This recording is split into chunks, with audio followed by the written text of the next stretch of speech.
All right, no sound. All right, how do y'all can hear me now?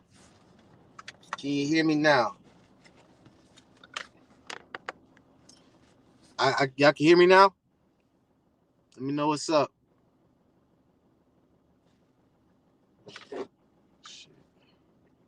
Good. All right, the internet connection good. Am I lagging? Yep, everything good. All right, so let me know if I'm lagging. Let me know if my internet connection is off. Let me know if I don't look too. Just please let me know about that because I'm connected to the Wi-Fi by the gym before I get this workout in, and I just want to make sure y'all can hear me. No lag. Okay, everything good. All right, what's going on? What's the vibes, y'all? I'm trying to make it. I'm trying to be in good spirits, you know. Cause I remember I was dang on. I remember like a couple months ago, like last year, I used to be going in on these rappers on what they're saying, you know, and I used to just I didn't want to project that, make me look like I'm an angry black man or just full of hate. Nah, I didn't want to project that. It's just that mean what you say and say what you mean. Oh, I put it backwards. Say what you mean and mean what you say. It's all about that. So it's like the crazy stuff, you know. It's been a lot of lyrics that I just hear from rappers, and I was like, I'd be like, that just it's not adding up. It's not adding up. So that being to it, a lot of black people trying to die to me. People dying to me. That is true. That's true. It's like I got some. The reason why I'm like 10 minutes late because I have some footage for y'all. We're gonna start off. Y'all want to just hop right into it, man? Y'all just want to hop into the clip that caught my eye. I'm here in Florida. We're gonna play it real quick. We're gonna play that clip. I took some time to get these clips right here. I was like, I got to get this. I got to put it up. All right, let me see if I find that one. Okay, boom. Y'all ready? The 12, I don't see nobody outside. Pussy boy, you don't get no rep off doing drive-bys. Ace from the west, how he clicked up with the east side. He ain't been the same since he seen them other three die. Damn, I'm 2-3 high. Bitch, say your goodbye. Gave that boy the business like a suit in a bow tie. Like them boys block up like the 4th of July. They got caught lacking, the whole world wanna know why. Went out to eat on his birthday. 4 shot, 3 dead in the worst way. Damn, he kept dissing on me. What happened? Now we smoking 23. You always on my mind. Always on my mind. When I ride through the east side, I wanna see you. When I see you. When I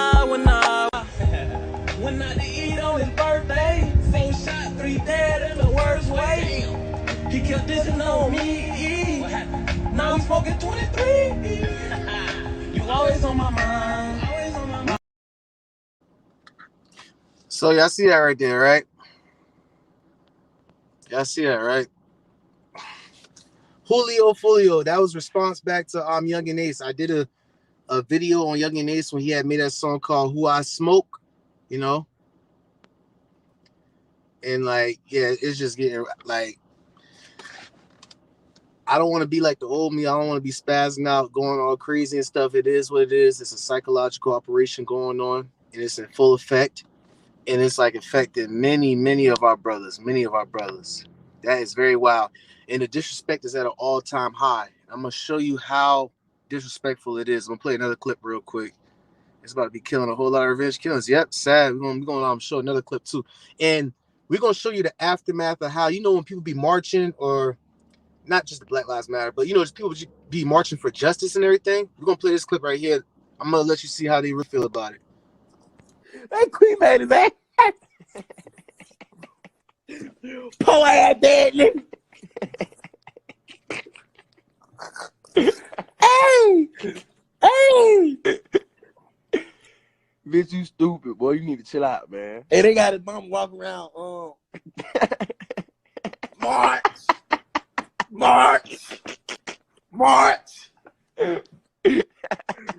We're gonna get him, March. No. All right, so he making fun of allegedly he had something to do with was a little Bibby getting killed. It's crazy how he did that live, and it's crazy because as we speak right now, he's locked up for the murder of that person. You get what I'm saying? So that's crazy. Yeah, but you see how he was just making fun of his mother, saying that she was holding a sign saying, "March, justice, we're gonna get him," and he just laughing about it. Yeah. See, You got a troll right here, Muskie. Oh yeah, speaking of that, speaking of trolls, I wish I could put up a picture of Lotta Chips. Lotta Chips, I caught you in one of their comments. Okay, so I was going to get my evidence before I go live, right? Hear me out. I was getting my evidence recording, you know, screen recording, and I look at the comments and I be seeing people saying, bro, dude, snap, you know what I'm saying? And I saw a brother of ours, Lotta Chips, saying, you know, I don't know what he said. He's put laughing emojis and stuff, you know.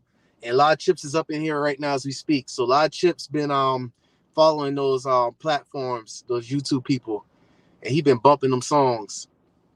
Yeah, Lotta Chips, you've been caught. Yeah. So what you gotta say about that? The camera do something to these. You're right, and that's another thing with the psychological thing. It's like an audience makes somebody go to the extreme. That ego thing, I'm telling you, is dangerous. I'm talking about if there was no camera, that person would have.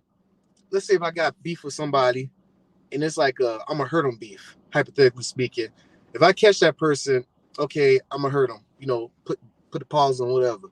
But if there's a camera around, or if I got somebody who's recording, that's just for everybody. Human nature. It's gonna make them want to go to the extreme. You know, they have to go to the extreme. Everybody trying to look pretty on camera. Yeah, and it's gonna be what's up, my family? See what's up with y'all. All right, Young Muskie, what's up with you? Ty be trolling, what's up? Sierra, what's up? Moe Factz, what's up? Young Muskie, Young Muskie said that song slap. Ty be trolling, I had called you. Devin Wilson, dang, crap, I can't see no more people. But it's 14 of y'all up in here. All right, so yeah, man. I got a lot more other clips, man. That was one disrespect right there. He disrespected his mother. Oh, and another thing, I want to let y'all know this. It's many of our brothers here in Florida doing that crazy shit is wild. And you'll be thinking, oh yes, black, killing black. Yeah, that is true. That is true. But let me show you this. With this psychological operation that they had created, with us, you know, being our own deadly weapons, killing us, it's a mindset, right? So they made this plan decades ago, right? Like, we're gonna boom, get the blacks to do this, you know, indigenous people to kill each other off this, but they failed to realize that this is what backfired on him. Check this out right here. Check this out. I've known this nigga Queso for like 10 years, cuz nigga know you. I swear to God, cuz nigga know that man, boy. Nigga really know you, boy. Niggas be hoes. I don't know though. Hey, that just be that fame. That fame be getting to nigga head, man. Hey, Mookie. Yeah. Nigga talking about our homeboys and shit, but look though, I'm terrorizing niggas in the county, man. I swear to God. That's what I'm saying. Tell them how Trey, Ray, Boss Talk, all them pussy ass niggas. Okay, yeah, that was a white boy actually too. That was a white boy. That's Florida. Here in Florida, that's a white boy. I want to know what y'all input on that. Like, what's up with that? Like, I'm from South Carolina, but I'm trying to understand. I'm really trying to, but you see how that backfired though, right? It's a mindset. Like, you know, Nab and the Nan, that's a mindset. And that right there, yeah. Oh, appreciate you, Ty. Appreciate you. What's up, T? Yep. What y'all gotta say about that? Like,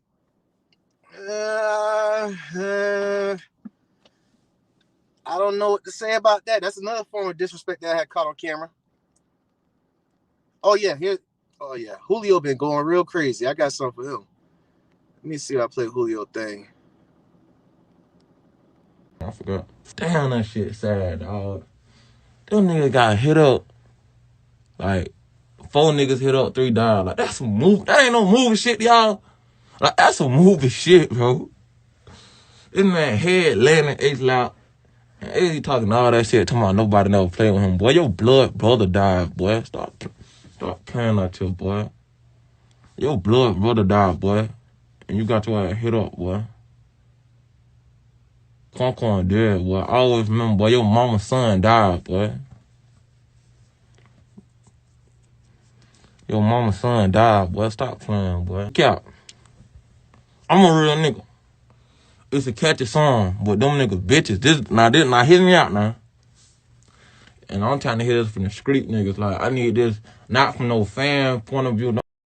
Okay, so enough of that. All right, so y'all see that right there?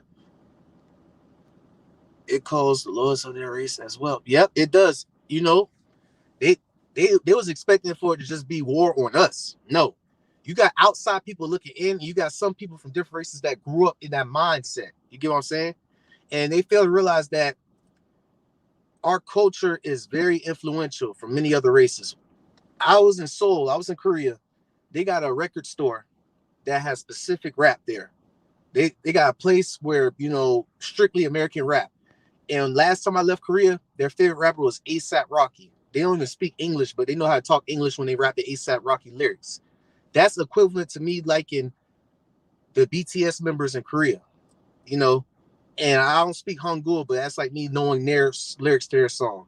That's how influential our culture is. So yeah, you're right, Mo. It backfired on them. So it's not just strictly us, it's everybody who's influenced with it. It reminds me of Soul Plane, where that white couple had white family had went on a plane with Kevin Hart and them, and his son started listening to hip hop, started turning to Malibu's Most Wanted.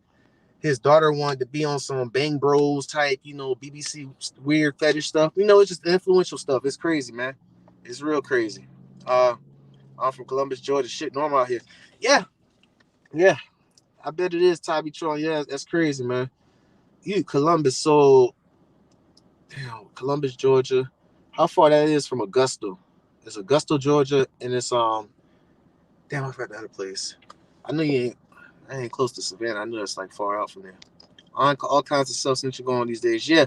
Oh, so that clip I just played, that was about him going back at Young and Ace when he had did that Who I Smoke video. You know, they rapping on these R&B or these pop songs and everything. So he's saying that, you know, 4 of y'all got shot, 3 of y'all died, including Young and Ace's blood brother.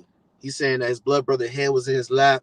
You know, then I got shot in the ass, the stomach, the dick, everything. You know, to be real graphic, they got hit up. You know, but Young and Ace survived, and his homeboys got killed, including his blood brother. So he clowning him about that, making that song When I See You. And he be saying 23. I guess 23. It gets real disrespectful. I fuck with some of anime intros. Yeah, they talk about death as if it's inevitable. And yeah, the outside looking in, these people don't. The outside looking in, not these people who in war zones right now, not Julio, none of them. The outside looking in, it's like everybody grew up rough. You know, I've been street life and Middle Eastern life. I know. But when you're in that war zone environment, and if you got a camera on you too, or if you got people looking at you and all that, it's gonna make you want to go more extreme. So Julio, and Young and Ace and all them boys, KSO and all disrespecting people's mothers and all that, they just getting, you know, the people on the outside looking in, you know, fans, stands, you know, they doing it for them. And the fans and stands never felt pain in their damn life. You know what I'm saying? So people saying the fans talking about F your dead homie, disrespect, this and that, boo, boo, boo. And if they actually say at the wrong place at the right time and they get hit with that damn metal, it's over for them. They don't want to die. So they might as well stay out of that. Man, I live in Metro Atlanta. I see this shit every day. Yeah, see, that's what I'm saying. We ain't trying to. I respect you, Ty, and Armani.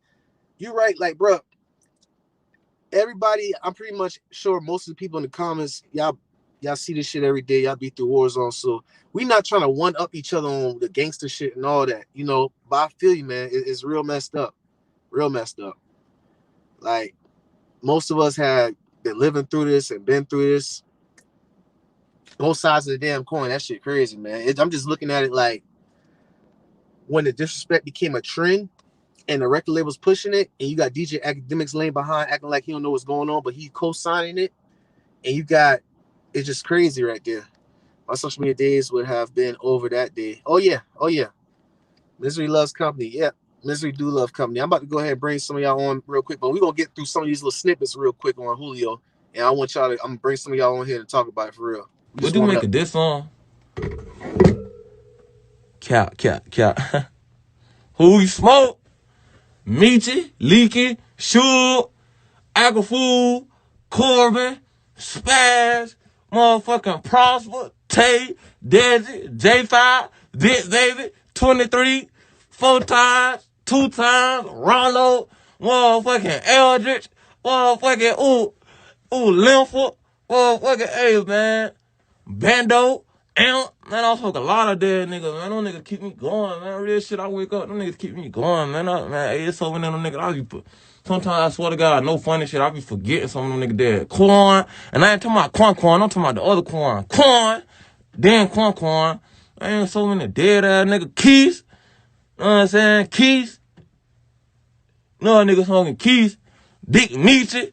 J5. I'm smoking J5 and the other nigga 5 who got smacked with Meechie.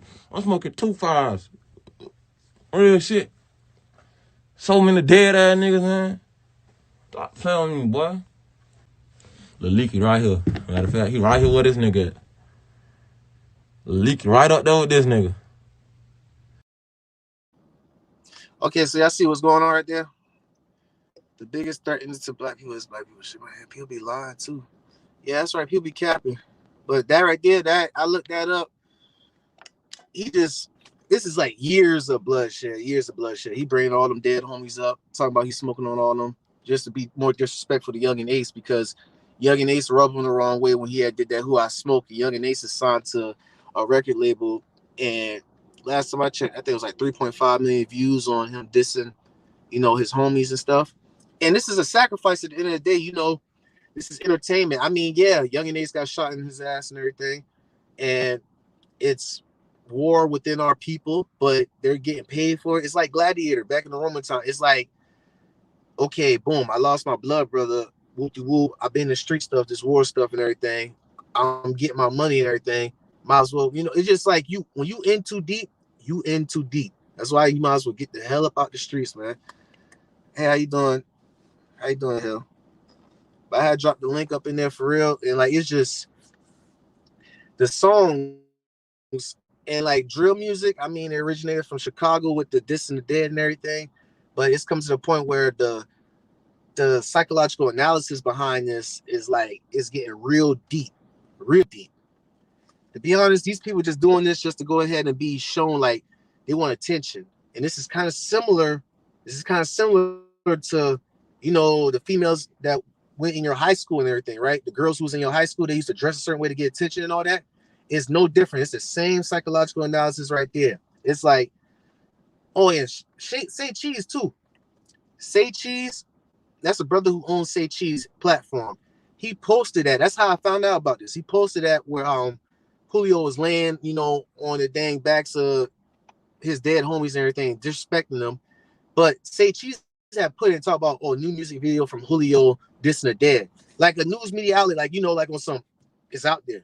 You get what I'm saying? Like Say Cheese TV, bro.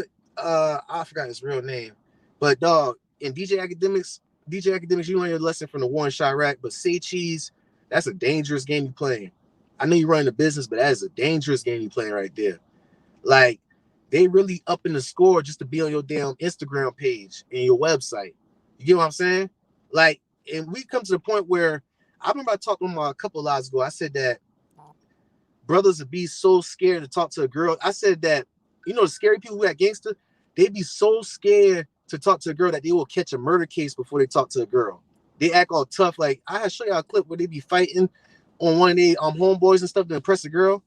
And they too gangster, but they too scared to talk to a girl. How does that make sense? You know what I'm saying? I know I'm going off track, but that's the mindset right there. It's real crazy. So these people are, Sean Cotton, appreciate it. Sean Cotton, you know that these rappers, especially if they ain't got no good deals, they are willing to put one of us on a t-shirt and post it out for the world to see just so they could get on your Instagram post, just so they could get some attention, some notary from you, a sign off on you. You get what I'm saying? That's exactly what you're doing. And you just, that's a dangerous game you're playing, Sean Cotton. Dangerous game. I mean, I respect your hustle when you come up, you know what I'm saying? Same thing with academics, but when it comes to this, you can't put it on this is just a business. This is what people want. This is a trend and all that.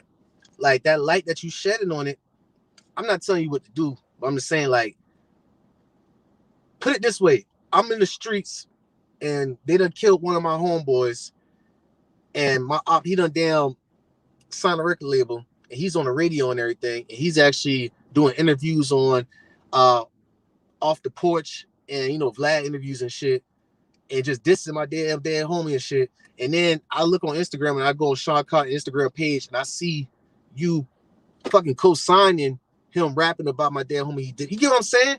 I'm trying to put it in one of y'all heads to be like, it'll turn people up like, oh, they think, oh, what? It's up there. And this is how mothers and daughters and sisters and cousins and brothers and fathers and grandparents get killed, you know, because you out in damn Texas or you out in damn New York or you out, you know, doing shows, but your family's still behind. Your family's still staying in that same house. Shouts out to Big Facts Podcast. Ayo, when you hop off that porch, your mother's supposed to cry right then and there. And it's supposed to be a family decision because when you hop off that porch, you put not only your life at risk, but your whole family life at risk. I just lost somebody I grew up with. He had put his damn family life at risk. I ain't gonna say his name, but he did some foul shit with the damn Zoles. Then I damn went up in his people's house, told him damn, hey, you better come up out of hiding, kidnap his ass, and kidnap him and straight kill him. You know, they could have easily killed his mom and sister. But they let him. That's what I'm saying. Like, you put your family at risk doing this crazy stuff right here in the streets. So you could be all gangsta all you want to, ain't scared of death, put holes in people. But when you see your damn daughter get hit or your brother get hit, that make you it don't sit right. Do it. It don't sit right at all. Like, you the cause of their death. Hey, young man, stiff neck people. Yep. Another DJ Vlad, but this current rappers, them dead people chains coming eventually. Oh yeah. You are making a lot of sense. They can't add spell. No common sense. I love you. Oh my God, smarter than me. Appreciate you, Hill. Yeah, appreciate y'all. Zoles. Oh yeah, them Zoles and them Jamaicans, bro. I'm telling you. That's how I tell you I lost. Y'all go ahead and I would tell y'all another story, but this one I was young, like straight jit. I'm talking about young. I heard about this story.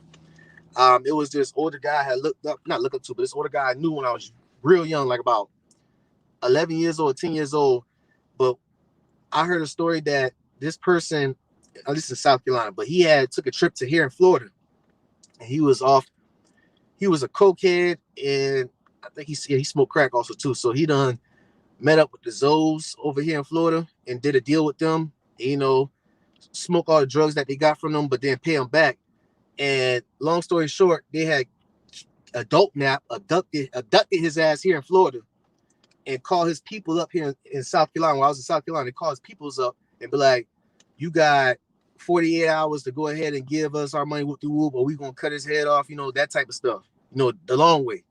And even after they kill them, they gonna go up there and pay them a visit. So the dude, when I was young, who was older at the time, his mother had to make a trip all the way from South Carolina to go all the way down to Florida to pay them damn Zoes that money. Because not only his life was at risk, their family life was at risk. So yeah, you're right. The Zoes don't play here. They don't. Shouts out to my barber, man. Them Zoes, Zoes are cool. It just, we ain't gonna get all into that, man. But yeah, like Polk County, yeah. Hold up, bro. What you know about that? Because we got a place over there. Oh, snap. Sierra, you might know too much. Hold up. Oh, I forgot, Sierra, you from Florida. Yeah, Sierra from Florida. I'm not from Florida, but you been in Florida. You know what I'm saying? I'm about to say, you calling damn counties and stuff. I'm like, hold up now. Hey, shouts out to Sierra. Sierra, you know too much. Yeah, Sierra do know too much up in here. I thought I would have, you know, I got dyslexia. When I saw that, I was like, huh? I was like, what? Because I be in Polk County like twice a week. But yeah, you're right. You're right. You know too much. I ain't gonna speak on that. Was it worth it? Stay out of that voodoo things? Now, see, that's a misunderstanding when it comes to that voodoo and the Haitians. You gotta understand their history about how they have, you know, fought for their freedom against the French, you know, back in. Yes, yeah, you know too much with that. Yeah, it get real wild over there. Like, that's probably gonna be for another live right there.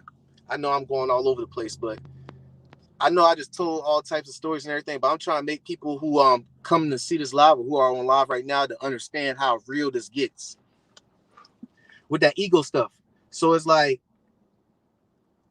bring it back to the Julio and the Young and A situation, the KSO situation. KSO disrespecting dead homie mother, saying that she being a civil rights woman holding a sign saying justice, march, we're gonna get him, and he laughing about it. And it's crazy because he's locked up about that same body he was bragging about. You get what I'm saying? So yeah, that self-snitching stuff don't get you that far. I'm trying to think of it like in a psychological way. It's like I'm willing to self-snitch, not even self-snitch, but it's like you think I'm selling wolf tickets, so I'm gonna tell you I'm really with the shits. I'm gonna really to be real, I could really show you the bones of your homie or something in the back seat type stuff. I could take the camera and show the bones of your dead homie, like, hey, we really with the shits over here. You could get it too, you know. And I show everybody on Instagram and on YouTube that, and then record label start hitting me up, or you know, I don't even rap like that. I'm just a stepper. So I start rapping, start getting the damn money, the chain, start smashing the IG models, being a simp and everything. It's like it's a cycle when it comes to these people who be in the streets right there. So once I pretty much show the dead the skeletons in my closet and everything, and the feds be at my door, I'm gonna say some people snitching on me. You get what I'm saying? So these rappers self-snitch, but they don't. It's cognitive dissonance. They don't know they self-snitching. So when they get bagged up, cancel this, said somebody snitching, but it was him. They be like, who's snitching? Who's snitching? The Boondocks made fun of that. I wish I had a clip of that. And let me see if I got a clip. What is it? Let me see. Lost and found type shit. Like, I swear to God, on the news it said that man bones got found. Like, that man bones got found. Just bones. I swear to God. They said a nigga was mowing the line and ran over that man bones. I swear to God, I ain't making this shit up. No cap. You going news for that right now. Nigga was mowing the line and found that man bones. I swear to God, no cap. You feel like Jaden Youngin? I ain't gonna cap. So y'all see that right there? He talking about Young and Ace homeboys allegedly. One of them, my age, got abducted, not kidnapped, because I guess when you my age, like they pretty much ran up on him and they took him. Like I remember I told you a story about somebody I grew up with. Same thing. They took him, they did a thing with him, and I don't know if they just threw his body in the woods or whatever, but he just disrespecting them, saying that they found his bones. He was rotten. Woo. There was a man was cutting grass. He had ran over your dead homie bones. It's like that you see that energy they putting out, that bad energy, and it's a cycle. So it's an everlasting bloodbath. Same thing with Chicago, and it's happening in Duval County, and it's happening in many other places too. So we ain't gonna play no one up on my hood better than your hood. I see more gangster shit than you. We're not gonna do none of that right there. You get what I'm saying? We're not gonna do that. But I mean, everybody been through it. I've been through it.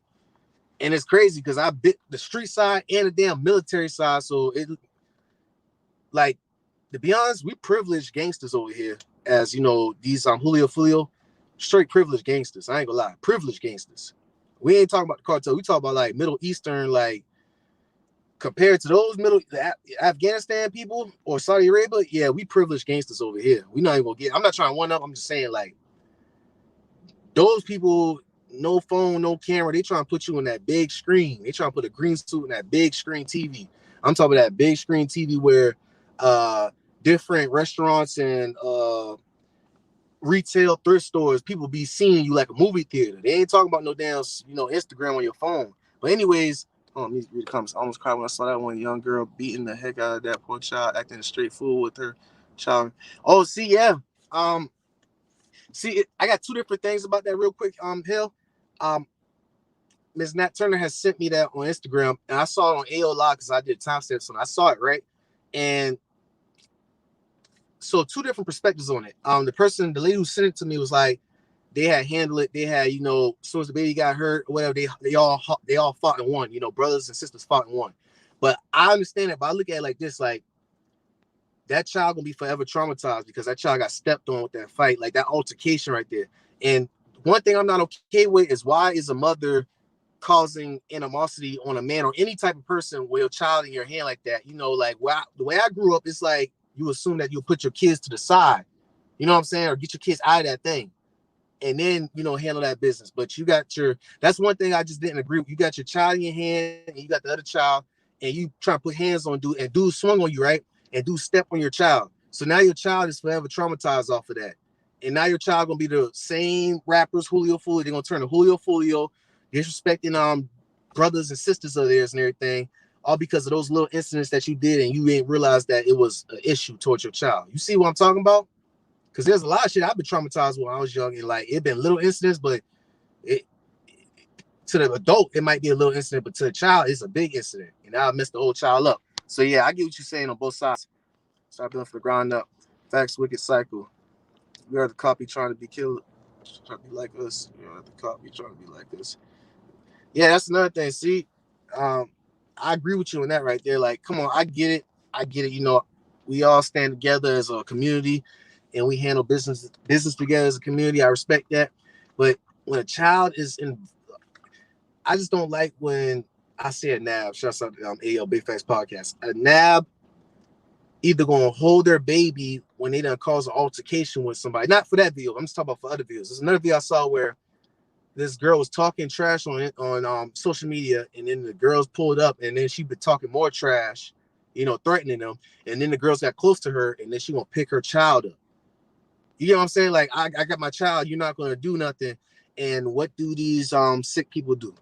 They hit her and they hit the child. You know, like, you put your child messed up, and then the child got, I don't even want to find that video no more, but the child then got kicked in the head. Oh, you know what I'm saying? Like, don't put no child in no dang situations like that, because that's no different than when that dude who got his 7-year-old daughter hit up at McDonald's. Shouts out to 704 Soldier Chris, the truth spitter. Yeah, dude was naked, and dude naked mean no weapon, no gun on him.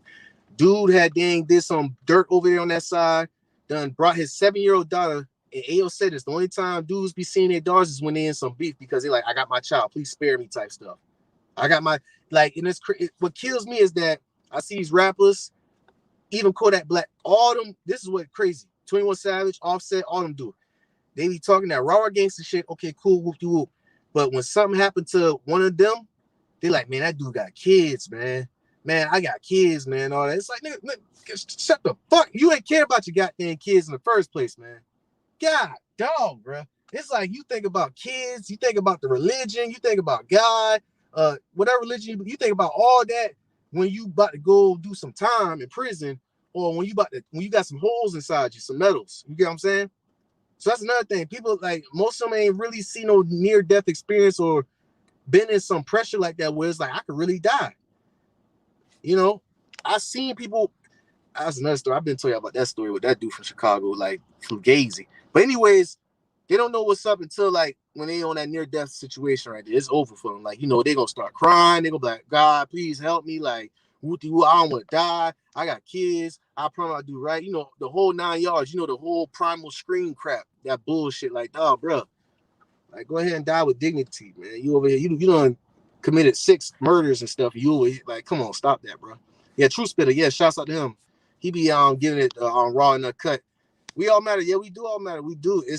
But we all matter. It's just agents within our community that's disrupting this whole thing, and it's making it look bad upon us, making it look very bad. And we just gotta drain the swamp. We gotta drain it, because if not, they're gonna keep on signing off on stuff like this. They're gonna keep on thinking stuff like this funny. You're gonna have young Muskie, and you're gonna have Lotta Chips up in the comments talking about this shit hard. Damn, who I smoke, you know, giving it a likes and laughing emojis. I mean, I understand where I'm coming from, but what's up, man? Talk to these people, man. Talk to these people, bro. Man, there's a lot of black people dying, man. Oh yeah, I mean, like, we already know what's up, and many reasons why. I mean, not only with the police, but, you know, within our community, we even with that beef shit, man. Go ahead. My bad. I said, even with that beef shit, man. Like, who needs the cops, bro? But we kill each other anyway. We killing each other, bro. We don't need the cops no more to kill us. We killing each other at a high rate. Yeah, we sure do that at high rate. You're right about that. And I remember I looked at my comments, and it was like an OG. I don't know if it's a man or a woman, but it was like, what happened with shooting that fair one? Like, you know, it's a Friday. Like, use these to live another day. I was like, no, sir. I said, my generation don't do that no more. We don't fight. No, sore losers. I'm speaking as a general whole. So I said, if you put the whooping on me and I lose, I'll be back with a firearm. That's just how this generation works. They don't do fighting. Your favorite rapper is like, not you, but your favorite rapper is like 5'8". Speaking in the chat, it's like 5'5", 120 pounds. I'm not trying to size nobody up. I'm just saying, Eddie drinks lean and he pops pills and is a damn smoker. So what type of, you know, no, they're not tussling. They're pulling that toolie out. What do you think about it, Ty? That's crazy, man, because it seems like every rapper that gets shot, they got, you know, they talk about guns in videos, but they don't have the gun on them, but they get shot. They never had a strap on them. Oh yeah, that's another thing. They die naked. It's sad. They die naked. All that damn holding guns and stuff. Speak on it some more, bro. Man, this shit was crazy, man. Like, I don't even know what to say, bro. Like, you just all the world's a stage, man. That's how I feel. All the world's a stage, man. It's a minstrel show. It's a modern minstrel show. And when people know a minstrel show is like, it's back then those days where the Europeans used to make fun of us, used to put the black face on the red lips. You know, that was back in the day. That was their entertainment. So they used to tap dance and act like us. You know, the watermelon, the bullshit propaganda on watermelon. They didn't know that we had got wealthy off of watermelon after we had, you know, freed ourselves from slavery. They don't know about that. Like, we was actually selling watermelon. We was getting wealthy off it. That's a propaganda technique we're going to get deep into right there. But yeah, all that type of stuff right there. This is a minstrel show. They just make it. It's like when Black Youngster and Bobby Shmurda been dancing on the table and everything, and stuttering like this, right? You know, like, you know, I was like, okay, this is the modern minstrel show. And then I watched the episodes. I was like, yeah, it's on. And then Black Youngster don't even talk like that in real life, man. He don't talk like that for real. He speaks more proper than I do, but I exactly saw that act though. He's like a T.I. Expeditiously. I articulate my words, so therefore I can don't get started on T.I., man. He just yeah. With these rappers, man, I want to say, like, I think it's deep because, man, like, people don't realize, like, when you see shit in media, it's mostly black people doing shit wrong. So how can you blame anybody for having, you know what I'm saying, opinions about it? All you see is violence, black people. That's all you see. Yeah, it's just a propaganda technique. It's like this. I'm not trying to go off topic too much, but it's like that last video I did. We're going to speak on that later on. But that last video when I said rappers love getting beat up by Ari, and I was like, stop blaming the girls. Casino, if you in here, I'm talking about you too. And many others like you. I was like, don't blame that girl. She already told you what it was. Blame that dude who in that position. He like to get beat like that. He like that BDSM 50 Shades of Grey, you know, step on my crotch and spank me, mommy type stuff. Like, they like that stuff. So you can't, yeah, so it's not the woman fault. Like, why y'all blame? This is why I don't get. Like, what's up with this damn MGTOW? This men going their own way, and it's the same men who be like, "Oh, all women ain't shit. Women cheat, man." Exactly. Woman, it's like, who hurt you, bro? Like, why you can't be absolute like that. You can't say, "Oh, woman this, woman trash." Like, bro, yeah, it's our fault that you suck at life. You a lame. You get no coochie. The last girl you had done damn smashed 3 dudes behind your back and you crying and all that stuff. That has nothing to do with women in general. You get what I'm saying? So I don't know if he kind of got me construed with that. I'm just not with that damn, oh man, woman trash, man. Woman like that. That's some damn victim shit. And like my father, I know he's been, you know, in and out of prison, all that, but he never been no victim. I looked up to him and he never played no victim shit. He taught me, well, like, we don't do no victim shit over here. You know, that's just for the woman. Go ahead. We don't do that over here, man. We don't do that over here. That victimhood shit won't take you so far. Really. I ain't gonna lie, no offense. I mean, life ain't fair. I get it. So when something happens to a woman like that, okay, we understand. You know what I'm saying? You know, provide for the woman. But that when I see a man, like, what is it, them incels or something, when they crying and they like, man, these girls, you know, they all big and fat, eating, drinking a Mountain Dew. Man, I want a girl to love me and all that. These girls is trash. These women, dog. And I'm like, I can't get with that, bro. I like you know why you can't get no pussy. Like you know why, bro. Not you, but they know why. But have you ever noticed that, man? Like all these rappers fuck like the same 30 girls. Fuck the rappers, man. Like they got a group of 30 women that all of them just fuck around, pass around, man. Cause they don't got that talk. It's 2 things. They scared to talk to the, you know, they really lames. You know what I'm saying? So they licks. And shouts out to Katrina, conversation with me, Katrina Gibbs, that she's up in here. But she said one theory on AO podcast. She said that these rappers will smash these other rappers' their mothers because it make them feel like they connected to the other guy on some suspect stuff. You get what I'm saying? And I was like, oh, I never thought of it like that. It kind of, you know, it's not about the woman. It's about, oh, you was with him. I hit him. Like you get what I'm saying? It's just a mind fuck thing. I agree, man. I can't lie though, man. Like when I first come back from, man, I wouldn't be rapping so I could fuck bitches easily, but I figured out they weren't the right way to do it though. But I can't lie, that was one of my motivations for doing that, you know what I'm saying? But now it's just more about music. But yeah, I feel what you're saying though. Yeah. So I'm just saying, I know I got a with that victim thing with the guys, but back to with the propaganda on, you know, like you saying, like all you see is us killing each other and all that. Yeah, you're right. It's that propaganda. They want us to, like, you know, put that victim stuff on us. We we'll be able to beat this, man. It's just that media stuff and all that. You know what I'm saying? Like, we already know the agents in here. We already know that your people's favorite rappers are the Ku Klux Klan members. I used to say Clue, but it's Ku Klux Klan. I had said on my last video. I did not know that. I read it, and then somebody tried to roast me on that video talking about laugh out loud. Go read the William Lynch letter. I don't know what type of temperature he was on, but I was like, which one? The 28-page one? I read that. Like, why are you trying to? I don't know if he was on some. This nigga don't know what he's talking about, so he just putting the damn Willie Lynch letter. How you know, like, yeah, I seen that. But this way, I don't know. I didn't know his temperature, but I'm gonna say it like this: the reason why I put the William Lynch letter book up there was because if you look at it like, oh, there's no slave owners here, look at the record labels as slave owners and look at the rappers as the slaves. That's what I'm trying to say. These rappers be hating on each other, right? That's just the same modern William Lynch thing. And William Lynch was a guy, they used to travel around and help slave owners keep their slaves in check. And then the lynching originated from his name. So, I mean, I don't know if the nigga thought I was like illiterate or, you know, uneducated or something. I don't know. I was like, I felt like he tried to try me. I don't know, man. I got that kind of vibe from that too, man. I got that kind of vibe from the comment. I was like, yeah, I don't know. Like, I was like, bro, like, you think I just be posting stuff? And like, I practice the 3 S's, man. I don't, you know, like, what the heck? That's crazy, bro. But yeah, what you gotta say about that, man? That overall thing with the image of us on media. It's just like, man, like, people need to realize, man, like, the media is controlled. Like, everything we see is on purpose, right? Because there are plenty of white people getting shot by, you know, unarmed white men and women getting shot by police, but they're not gonna show that. Yeah, they're not gonna show that. And I have a theory too, man. Sierra, watch it, Sierra trip, man. But they coming through me off. But yeah, yeah, man. I'm lost for words, man. Ain't gonna lie, man. It's just getting ridiculous, bro. It's getting ridiculous. Yeah, because I used to have a lot of words back then. I used to go crazy on these.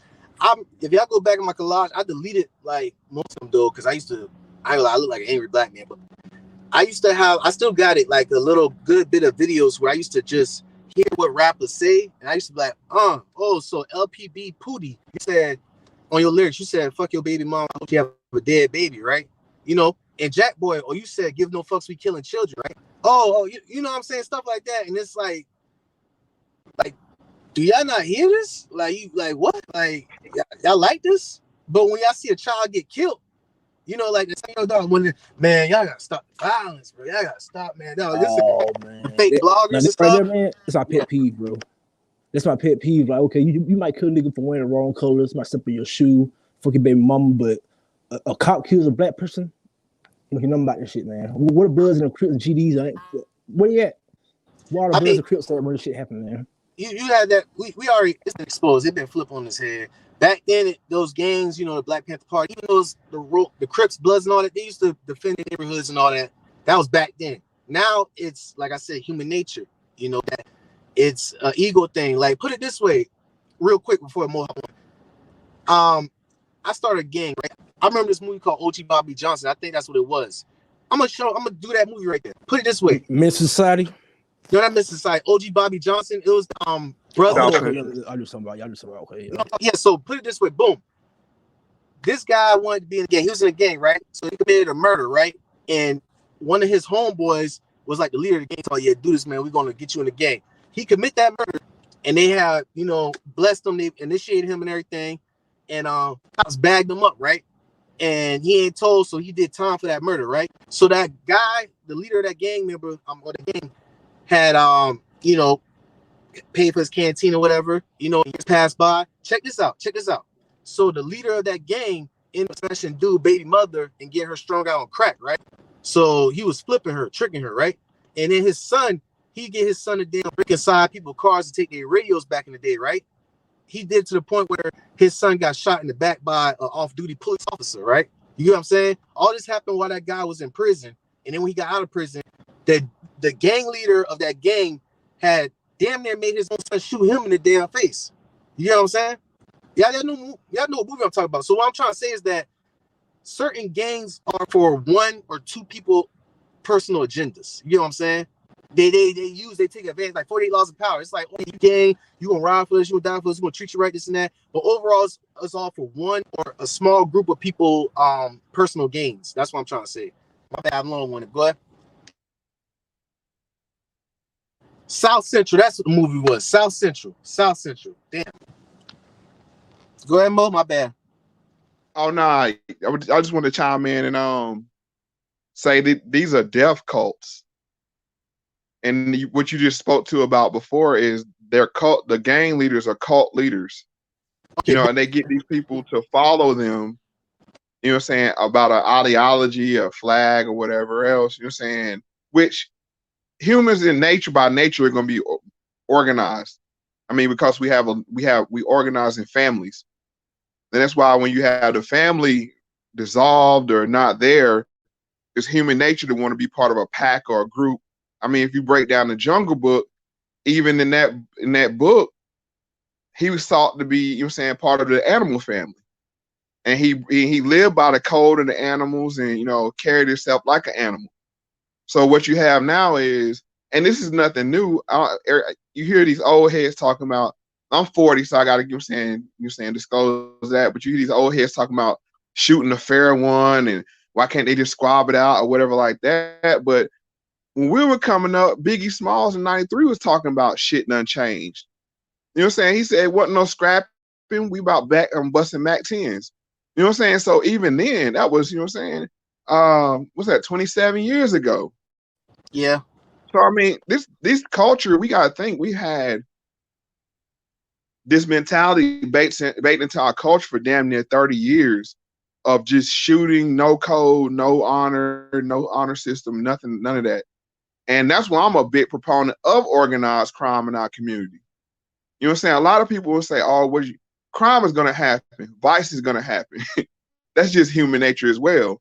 What we're lacking in our community is the Asians have the triad, you know what I'm saying? The Hispanics, they have the, you know, the cartels and these things where certain actions need to be sanctioned.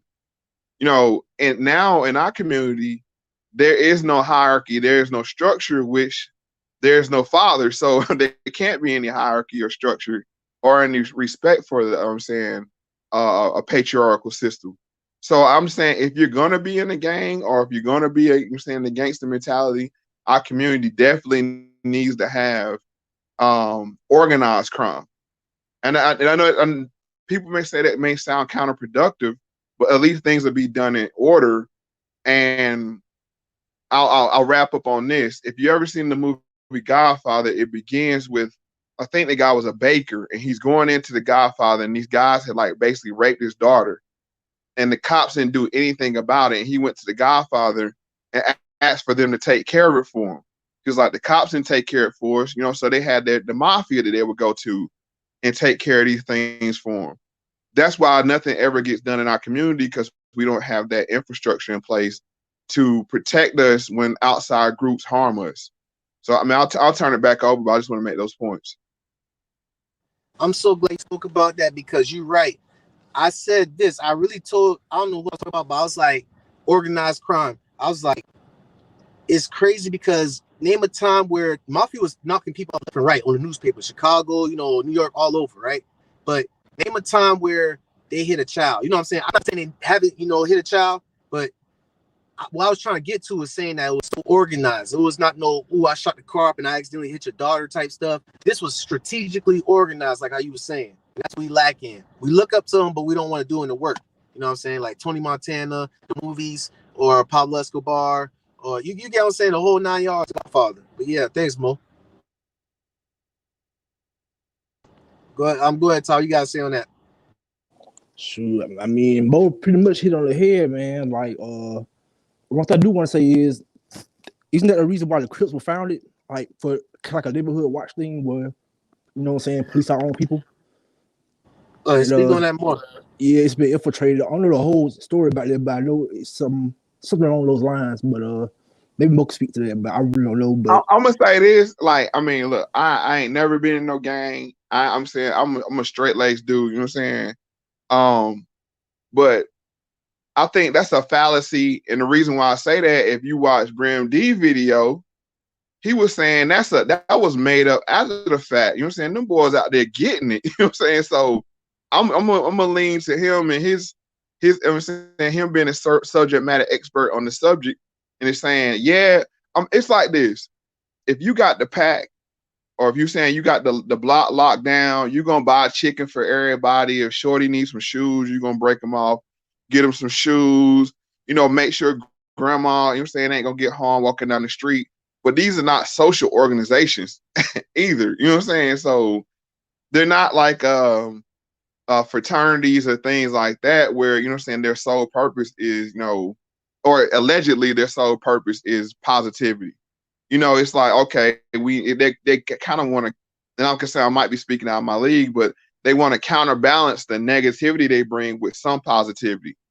Whereas with, you know what I'm saying, positive groups, they actually want to bring about positivity at all costs. Now, like I'm saying, that's why America has military.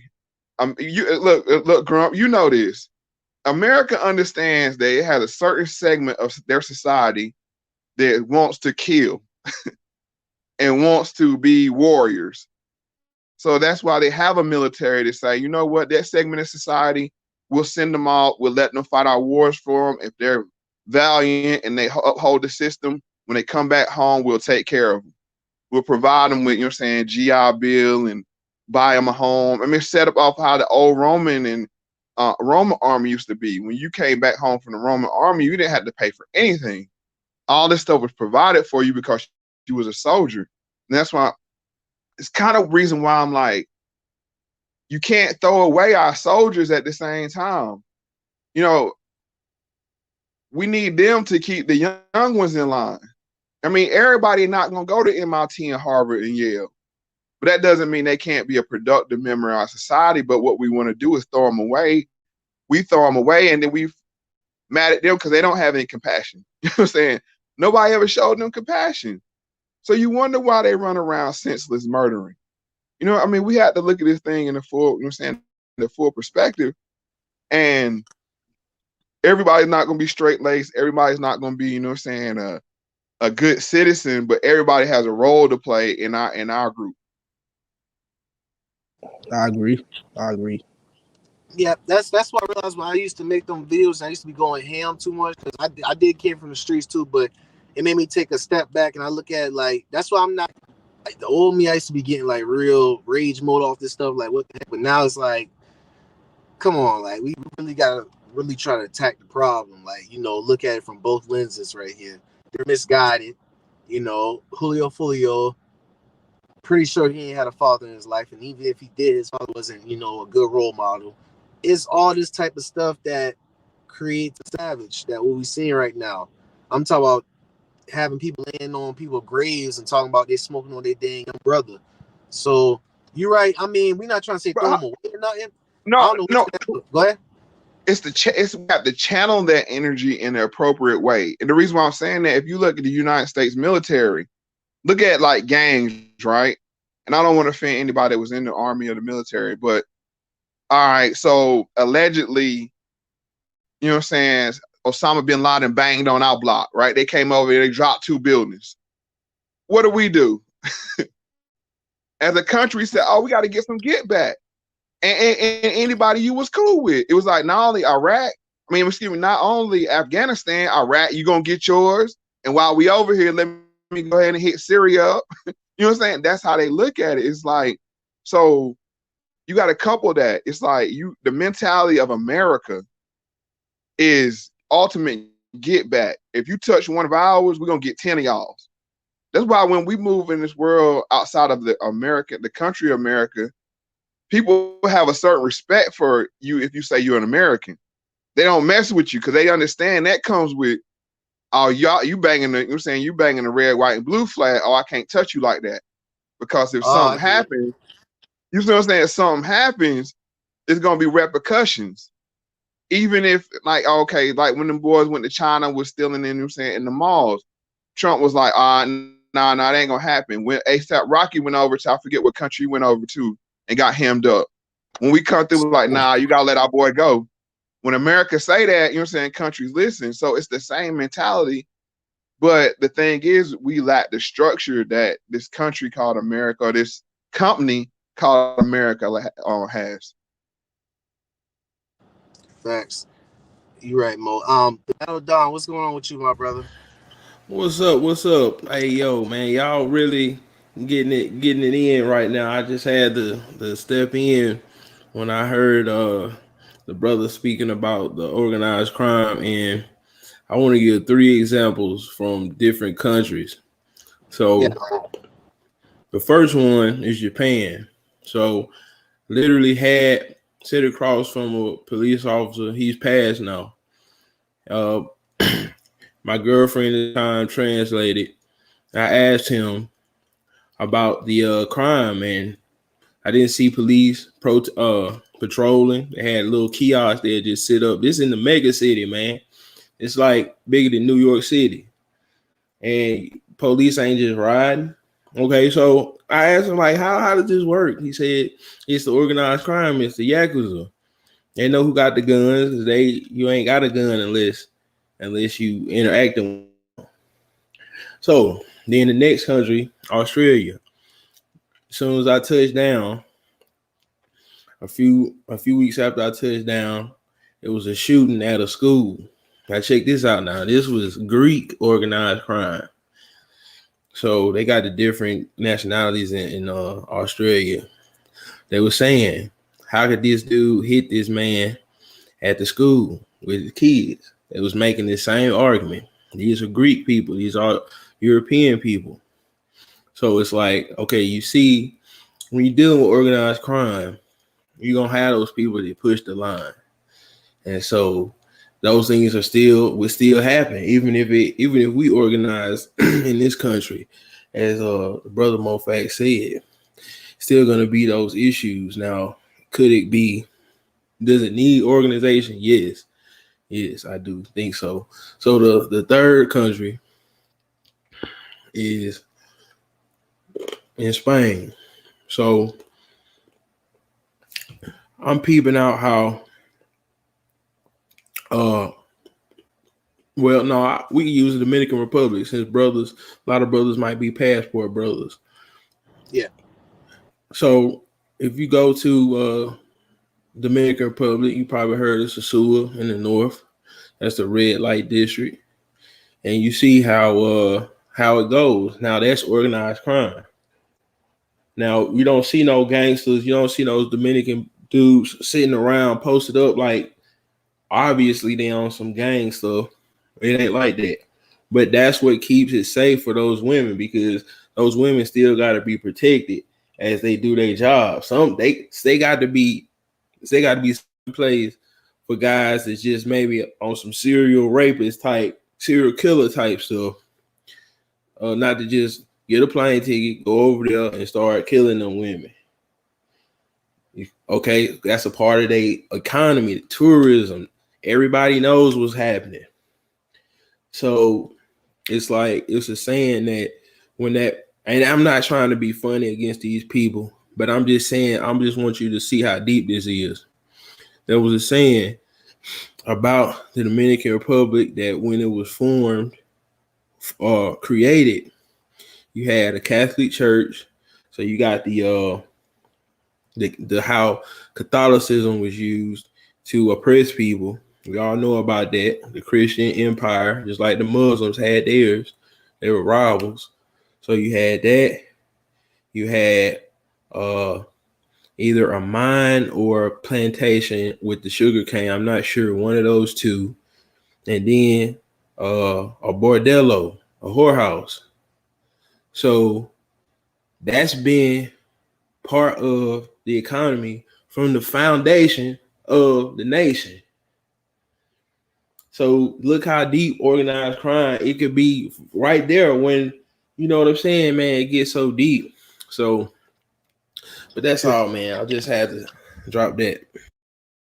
I like how you broke it down like that. Like you said, it gets more deeper than, because we was looking at it like it was getting kind of deep, but you had took it deep to the surface, like the core.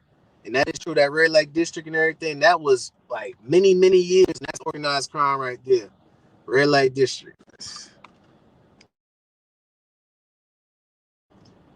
So just to juxtapose what the brother said, if you look at our communities, outsiders feel like they can come in and abduct our women in broad daylight.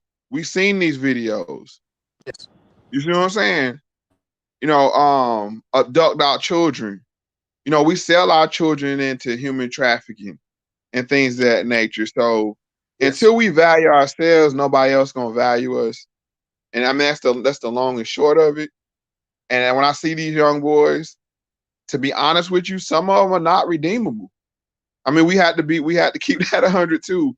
We know people even in our family like that we don't even trust like that. Like, I don't really trust cuz like that. You know what I'm saying? I don't, you know, he crazy. You know, I mean, that's still family, but we know that no good is gonna come of that person. But at the same time, they're the very small minority. But there's a lot of good redeemable brothers out here. It's just they've never been shown any structure or any respect for authority, which you're not gonna make it in life if you don't have respect for authority. Some authority. Now you can play it how you want to play it, and then have somebody tell you when to piss and doo-doo and wipe and, you know what I'm saying, shower. You can, I mean, you, if it takes it to that level, but you're gonna have a respect for authority in this life, you know what I'm saying, or perish. Yeah, I feel what y'all saying, Grump and Moe Factz. You know, it's like I think somebody made a mention to death cult. I think that might have been Moe Factz. I'm right there with you. I think this is, to me, this is just blatant death worship. Like, how could this not be death worship? The dead are being called. They be at grave sites sometimes. Come on, man. This is right in our face, man. This is I just want to say and totally agree with you saying, was that the BattleDon? I got little writing kill me out of BattleDon. Like, I totally agree with you, because not to get too far off the topic, but you heard what Nancy Pelosi said about George Floyd. He said he was sacrificed for our cause. If you look at Black Lives Matter, what they say their name. That is a form of witchcraft. Look it up. You know what I'm saying? That's why they want you to constantly say their name. Saying, when you invoke their name, the same way these rappers keep saying their dead homies' names or saying their ops' names, they're invoking death cult and death worship. You know what I'm saying? People may not look at it that deep, but it is that deep. And the power of life and death is in the tongue. Yeah, and put it this way, people call me crazy, but 3 to 5 years from now, it's going to be to the point where these rappers or whoever who's entertaining this is going to turn to necrophiliacs. And y'all know what that is. They're going to start, go ahead, Ty. Go ahead. Hey. You're right, though, man. It's heading towards that way, man. It's heading towards that way, man. Yeah, so how much... I believe like the... Who's talking? Say what? I said, how much disrespectful? They look at it like, how much disrespectful can we get? You know what? Instead of going to a grave site, we're going to get a shovel. We're going to dig up their body. It's been buried like a week, so, still fresh. Dig up their body and do whatever the heck sick stuff to it and, rap about it or whatever. It's going to get to that. People call me crazy in the comments, but it's going to get to that. But you're not crazy, though. Hold on, bro, because I got to get this one off. You're not crazy, and this is not new to America. Because when you look at Skull and Bones, what do? They went and dug up Geronimo's remains. It's actually a court case right now, if you want to look it up, where the Skull and Bones are being sued by the Geronimo's family, because they dug up his remains, like you're saying, and desecrate them in their initiation. And Barack Obama is on that lawsuit. Look it up. This is nothing new, man. This is America is America. There's nothing new under the sun. Just like when they used to go to war, what they do, they collect ears, or that's the whole reason for circumcision. It's because when you would kill somebody, you could tell who you killed by their penis, if it was circumcised or not. Look at Native Americans. They would take scalps. This is nothing new. I mean, everybody want to act like this is exclusive to black people, and it's not. This is a death cult. And this has been around since eons and eons. You know what I'm saying? And it's not going to stop. It's just that it's playing itself out on social media and through pop culture now. Yeah, in certain parts of the world, like when they go to war and they kill their enemy, they'll rip their heart out while it's still beating flesh. Pumpkin nut, eat it, because it's like some type of belief that it gives them a soldier warrior mind. You know what I'm saying? That's you're right. That's good. I'm glad how you broke it down like that, because you know what I'm saying, they try to make it seem like, oh damn, we bring this violence here, this and that, whoop de whoop. But you're right, this has been going on for eons. It's just going on social media, and since our culture is so influential, they're trying to bleed it through there like that. So it's gonna be a time when necrophiliac is gonna be cool to do, freaking digging up corpse and doing crazy sick stuff to it because your favorite rapper rapped about it stuff. It's nothing new under the sun, like how you said. Oh yeah. One thing I'm thinking about right now, y'all brothers got my mind going, so we can see an example of this in a community that's real close to ours in the hierarchy here we got in America, which is Hispanic community. And you see the Santa Muerte worship. And you guys have probably seen this. It's like the Virgin Mary. This just skulls though. It's just a skeleton. It doesn't have skin. So that's what they worship. And I seen the FBI report where they go along the border and tear down the shrines because the drug runners and things, as they cross, they work their magic, and they have invisibility spells they believe help them move the dope over. So this is coming from the Mayan people, if I'm not mistaken, in Mexico City. In that exact location, they had temples and they did sacrifices. And anybody just do a little history on Mexico and the ancient practices, the beautiful pools of water, they call them cenotes, like crystal clear water, so beautiful.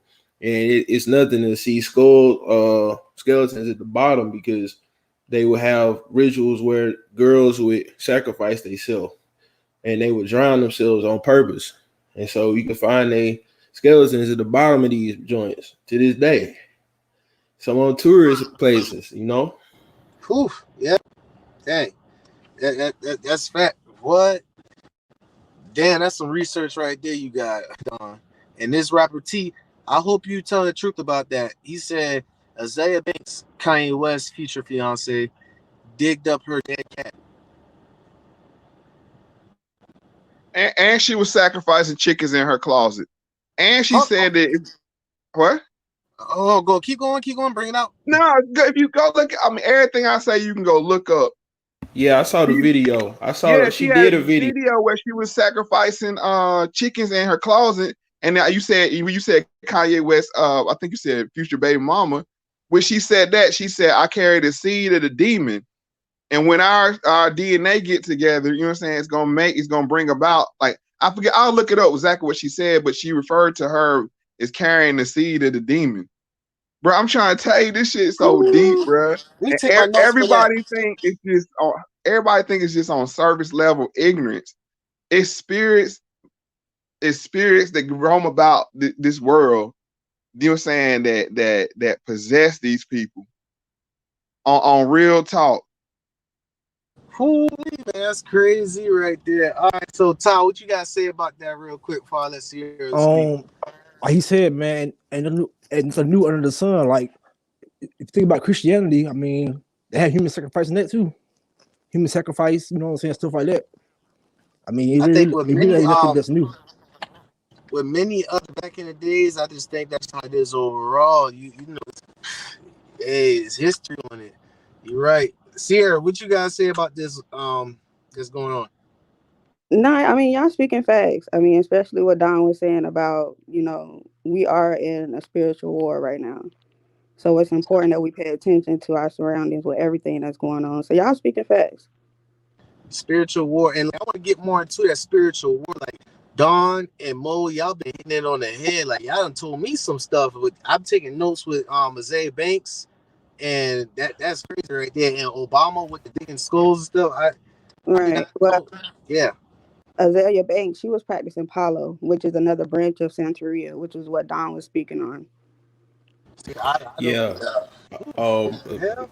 Okay. Check this out. So I'm here in Atlanta.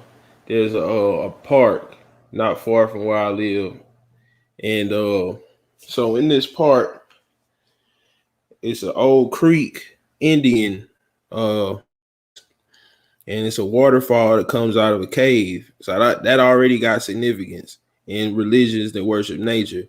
So when you go there right now today or tomorrow, and you will see fruit sacrifices all over the place where the waterfall is, a small waterfall, where the people that worship nature, they go and they sacrifice the fruit. And it's a mess because it's like basically to the point where it's like making it look ugly out there. That's how they it's yeah. So all this stuff that we used to say back in the 90s, like, oh, that's them. We don't get down like that. All that stuff is here in our community now. All of it. All the weirdo stuff, every bit of it is right here, right now. And for the people that say it is we don't participate in that kind of stuff, they're being disingenuous because witchcraft has been the black community since slavery, pre-slavery. So I'm saying we got to keep it 100. I mean, when you look at a lot of grandmothers and great grandmothers would, you know what I'm saying, pay the root lady to protect their children from the Ku Klux Klan and white supremacy. It You was heard just happened. this. I got family. I'm just gonna keep it 100 with you. I ain't gonna be too specific, but I got family that went to go sue the root lady so that you're saying family members could get lesser sentences when they went to court. It means that is what it is. I'm from Durham, North Carolina, and they were saying how they would find eggshells, broken eggshells, all on top of the courthouse. Where they're saying, I guess they would go and they would write names on the eggs and throw it on top of the courthouse. You know what I'm saying? That's what the root lady would tell them to do. And I'm gonna say one more thing is there's this video on YouTube, and you had to find it out, but it's a guy, he was a bank, he was saying like he was a big time gangbanger in South Central LA. And he was saying a lot of the ladies that children, like you know how you have these women have 3 or 4 children get killed in gang killings. You know what I'm saying? Like Yeah. one family would just get hit hard like that. A lot of them women were participating in witchcraft, you know what I'm saying, and the dark magics. And that's why that negativity would come back on their family like that. So I mean, don't. A lot of people saying that being disingenuous about that, but everybody know the root lady, and I'm gonna close on this one. Everybody know about the spaghetti sauce, and you don't eat everybody's spaghetti. You see what Chill, I'm chill, saying? So chill. don't act like the Yeah. roots. Don't act like the roots ain't in our culture. You know what I'm saying? We have to accept it for what it is and do better. You gonna hurt some feelings with that, man. I ain't know you know nothing about the root doctor, and I ain't know you know about the damn spaghetti. I mean, yeah, but that roots, I Yeah. didn't know that. You hurt feelings. Oh Go ahead. yeah. Facts. He's speaking facts. I'm from Florida, so a lot of people from the islands, they all practice that. And yeah, they will be a little hesitant to eat your spaghetti because, you put whatever in it. And it's Yeah, you spooked me. You spooked me earlier when you said Polk County. I'm like, I thought I got dyslexia. I yeah. said what? And I was like, oh, okay, okay. Yeah. I had my Oh arm raised. yeah. I'm like, hold on, naming some stuff. Like I ain't said nothing about that now, but okay. I Dang, could serious. definitely add some confirmation to that, what y'all saying. Just hearing the stories going back to the elders in my family, and they talking about the this group of women called the Seven Sisters out of New Orleans area, and they was known around the southeast, man, for, you know, if you had the money, you go see them, and things supposed to happen. I mean, I don't think they would have gotten that famous if it wasn't something to it, you know. Go ahead, speak your truth on that real quick on the Seven Sisters. I ain't heard nothing about that. You said New Orleans. Yeah, I mean they got a really old history, you know. Uh, yeah, with the voodoo and uh, yeah, man. Anybody that knows that about New Orleans, in particular, in the state in general, man, there was a lot of oppression.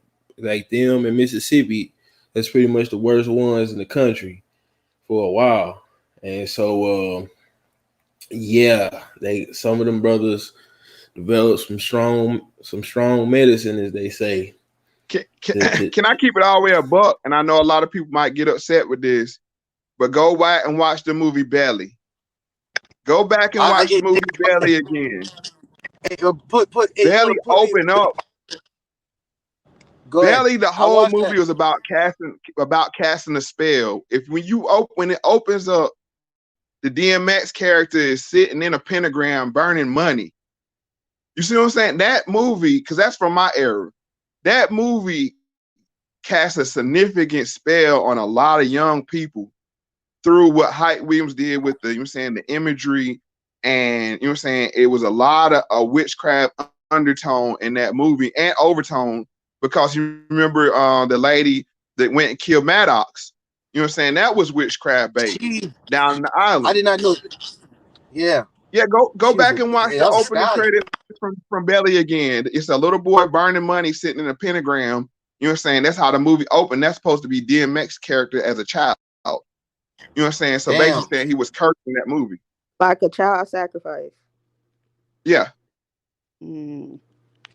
So you say, and I'll say this one last thing. This is why these high level Luciferians and it's Caucasians, that's why when they get tied into the music industry, like Lucian Grange and the people that's behind Trippie Redd and 6ix9ine, they on the same wavelength because they all on devil worship. That's how they get to know each other and can relate to each other, because they all practice the dark arts.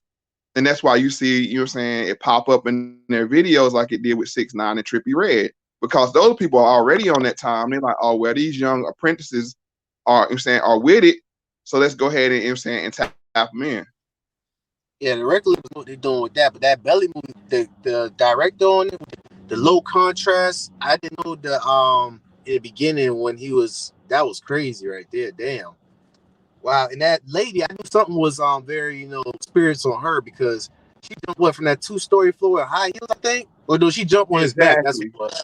I was like, okay, yeah. When she all black and then she slit his throat. Yeah. That's what you talking about? Oh, I'm thinking about Chiquita. Her name was Chiquita. I had the movies right. Yeah, and then Ox was over there. Rest in peace to him. That's crazy. I was talking about him one day. The next day he got killed in a car accident in Canada. But that dude was burning, and then he looked at the camera and you just saw them spirits just running in the yard and stuff. That dude was like, oh snap. I said, dang. That was real deep right there. You put on some game, Mo. Yeah, I see young Muskie's comment about respectfully disagreeing, and I feel where he coming from, because it's a lot of people that's charlatans, and that's really kind of where that word come from. People in faking occult arts, and so yeah, it's a lot of people that fake things, but then it just depends on your worldview, because if your worldview don't accept spirituality, there's really nothing that can be said. There's no reason for debate or anything. But all I can say to young Muskie is that his view is definitely in the minority as far as history go. And it's just too much evidence, man. If you look, it really is. But hey, it's on you, man, to do the knowledge. Tell them about your book then. Oh, for sure. You can start with Worldview Warfare, the art and science. Revolution, the art and science of Worldview Warfare. Introduction to that. And so, nearly 500 references. I referenced it's got people, all kind of people, man, professional people, scientists, psychiatrists that dealt with people that would consider to be under the influence of the demonic. So it's like, okay, the sources can be presented, and it's up to each of us to make a decision. And at some point, I would just ask young Muskie if he considers himself to use logic and reason. We're presented with the evidence.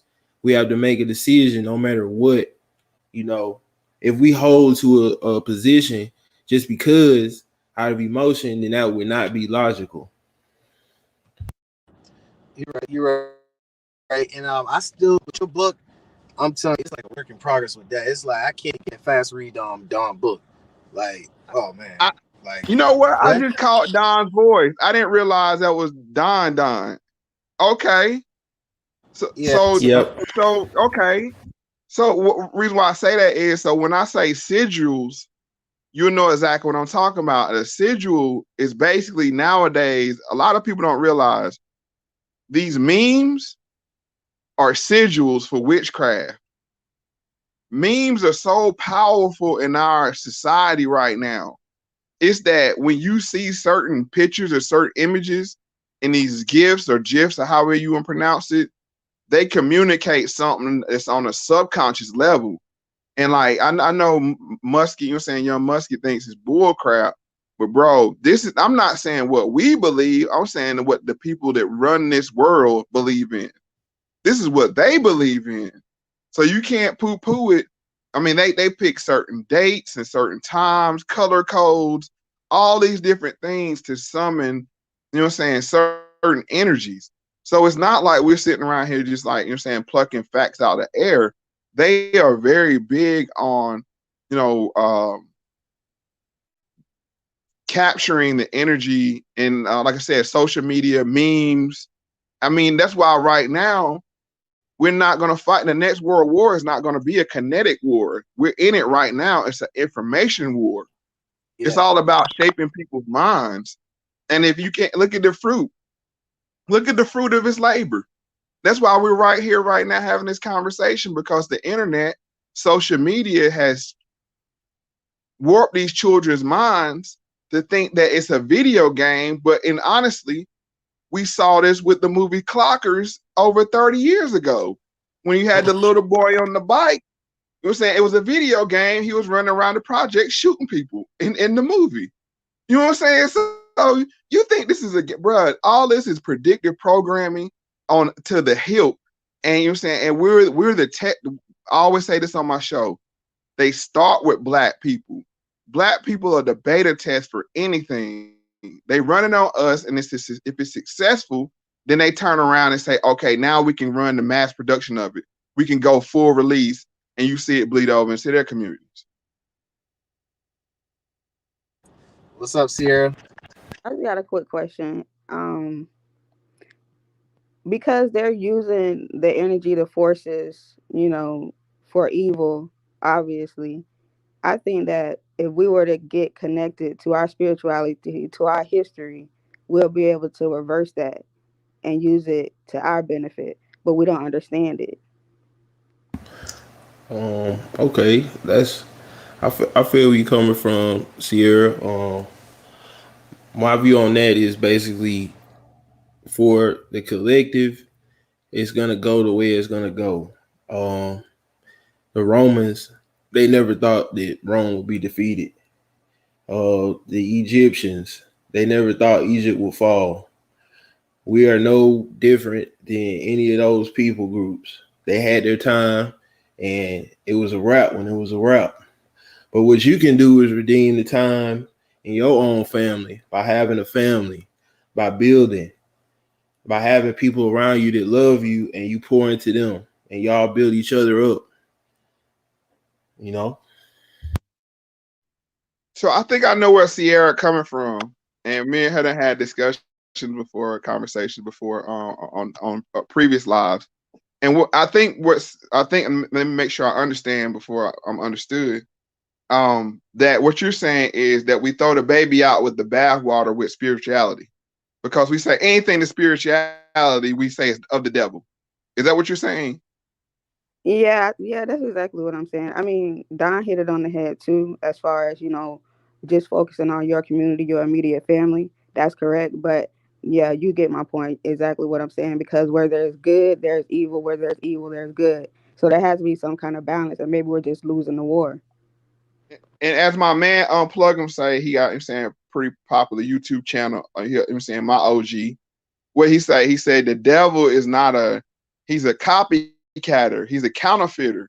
So basically, what he did was just copy everything on the right hand side and make it to the left hand side.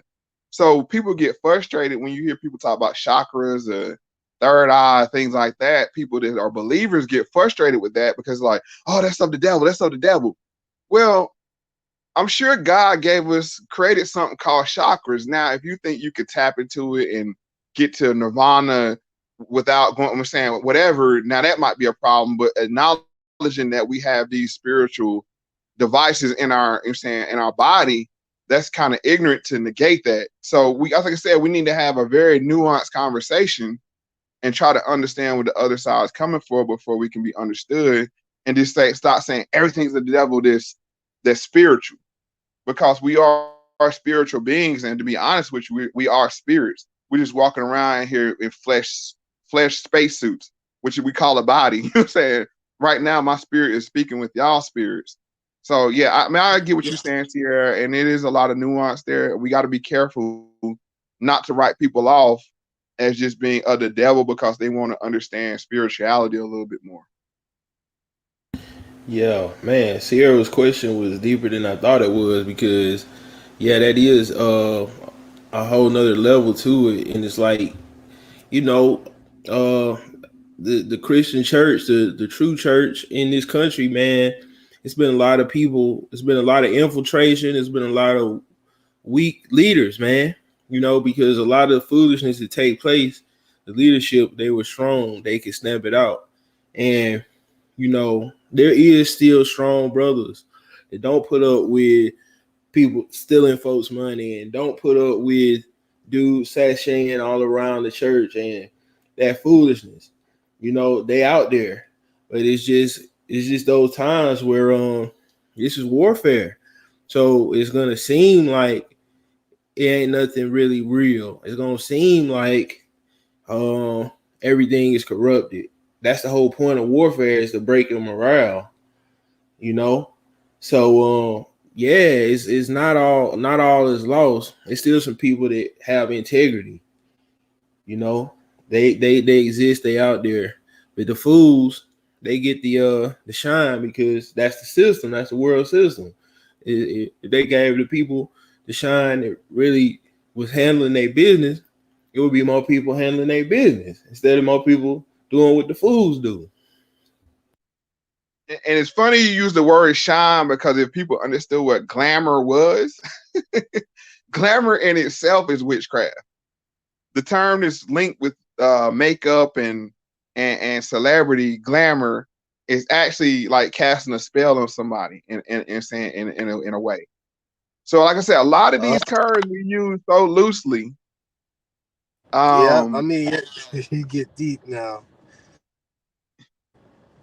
But I can say these children are under spells, and that's why I feel sorry for them, and that's why I mean, whatever bed you make, you got to lay in it. But I don't think they understand the words they're putting out their mouth. Yeah, it could be for clicks and clout and all these other things. Yes, but it's triggering certain things in the atmosphere, as I'm sure Sierra can understand that when you start triggering that stuff in the atmosphere, every action has an equal and opposite reaction. And when you put that kind of energy out in the atmosphere, it's going to come back to visit you one way or another. And when it does, don't be surprised if and when it does. Yeah, he's right, because a lot of the music and the stuff that we see in social media, yeah, we might disagree with it, but deep down, we still have those feelings. We still might want revenge if something happens to our family member, friends, etc., etc. So it's like, how do we deal with that, and what does that look like for us to be able to?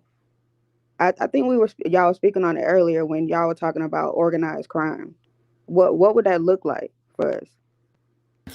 Well, man, that's so interesting. Okay, so in the book, what I basically do is I talk about, first of all, the things that are inside of us that allow the world to unfold the way it does, and things like unforgiveness.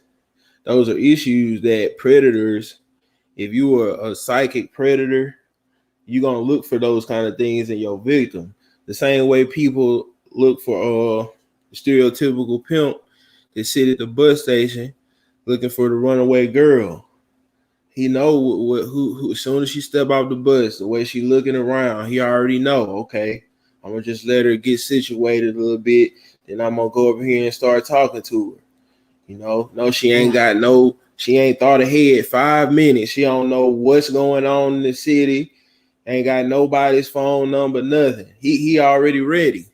So it's people like that on the psychic level, and they understand how hurt, and that's why it's such a devious thing that so many of the young people in our community get molested and things, exposed to sex at a very young age, because that's a perfect way to build trauma, offenses in the young. These are things that are known and understood.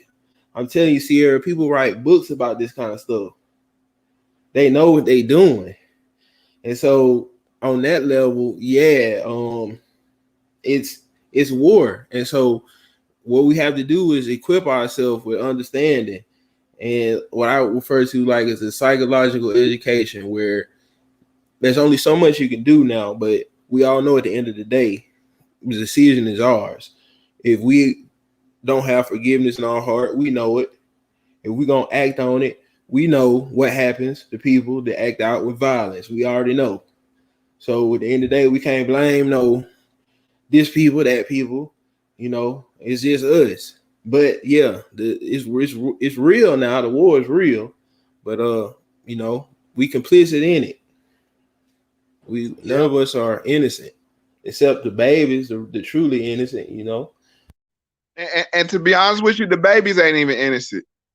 And I know people may think that's a shocker, but it's not really, because at age 3-4 years old, notice a baby will start looking both ways before they take something they know they ain't supposed to have. So they're not innocent anymore. They know it's a consequence for this cookie I'm not supposed to have. So let me look both ways before I take it. If they were innocent, they would just take the cookie because I want the cookie, right? I don't care what the consequences are.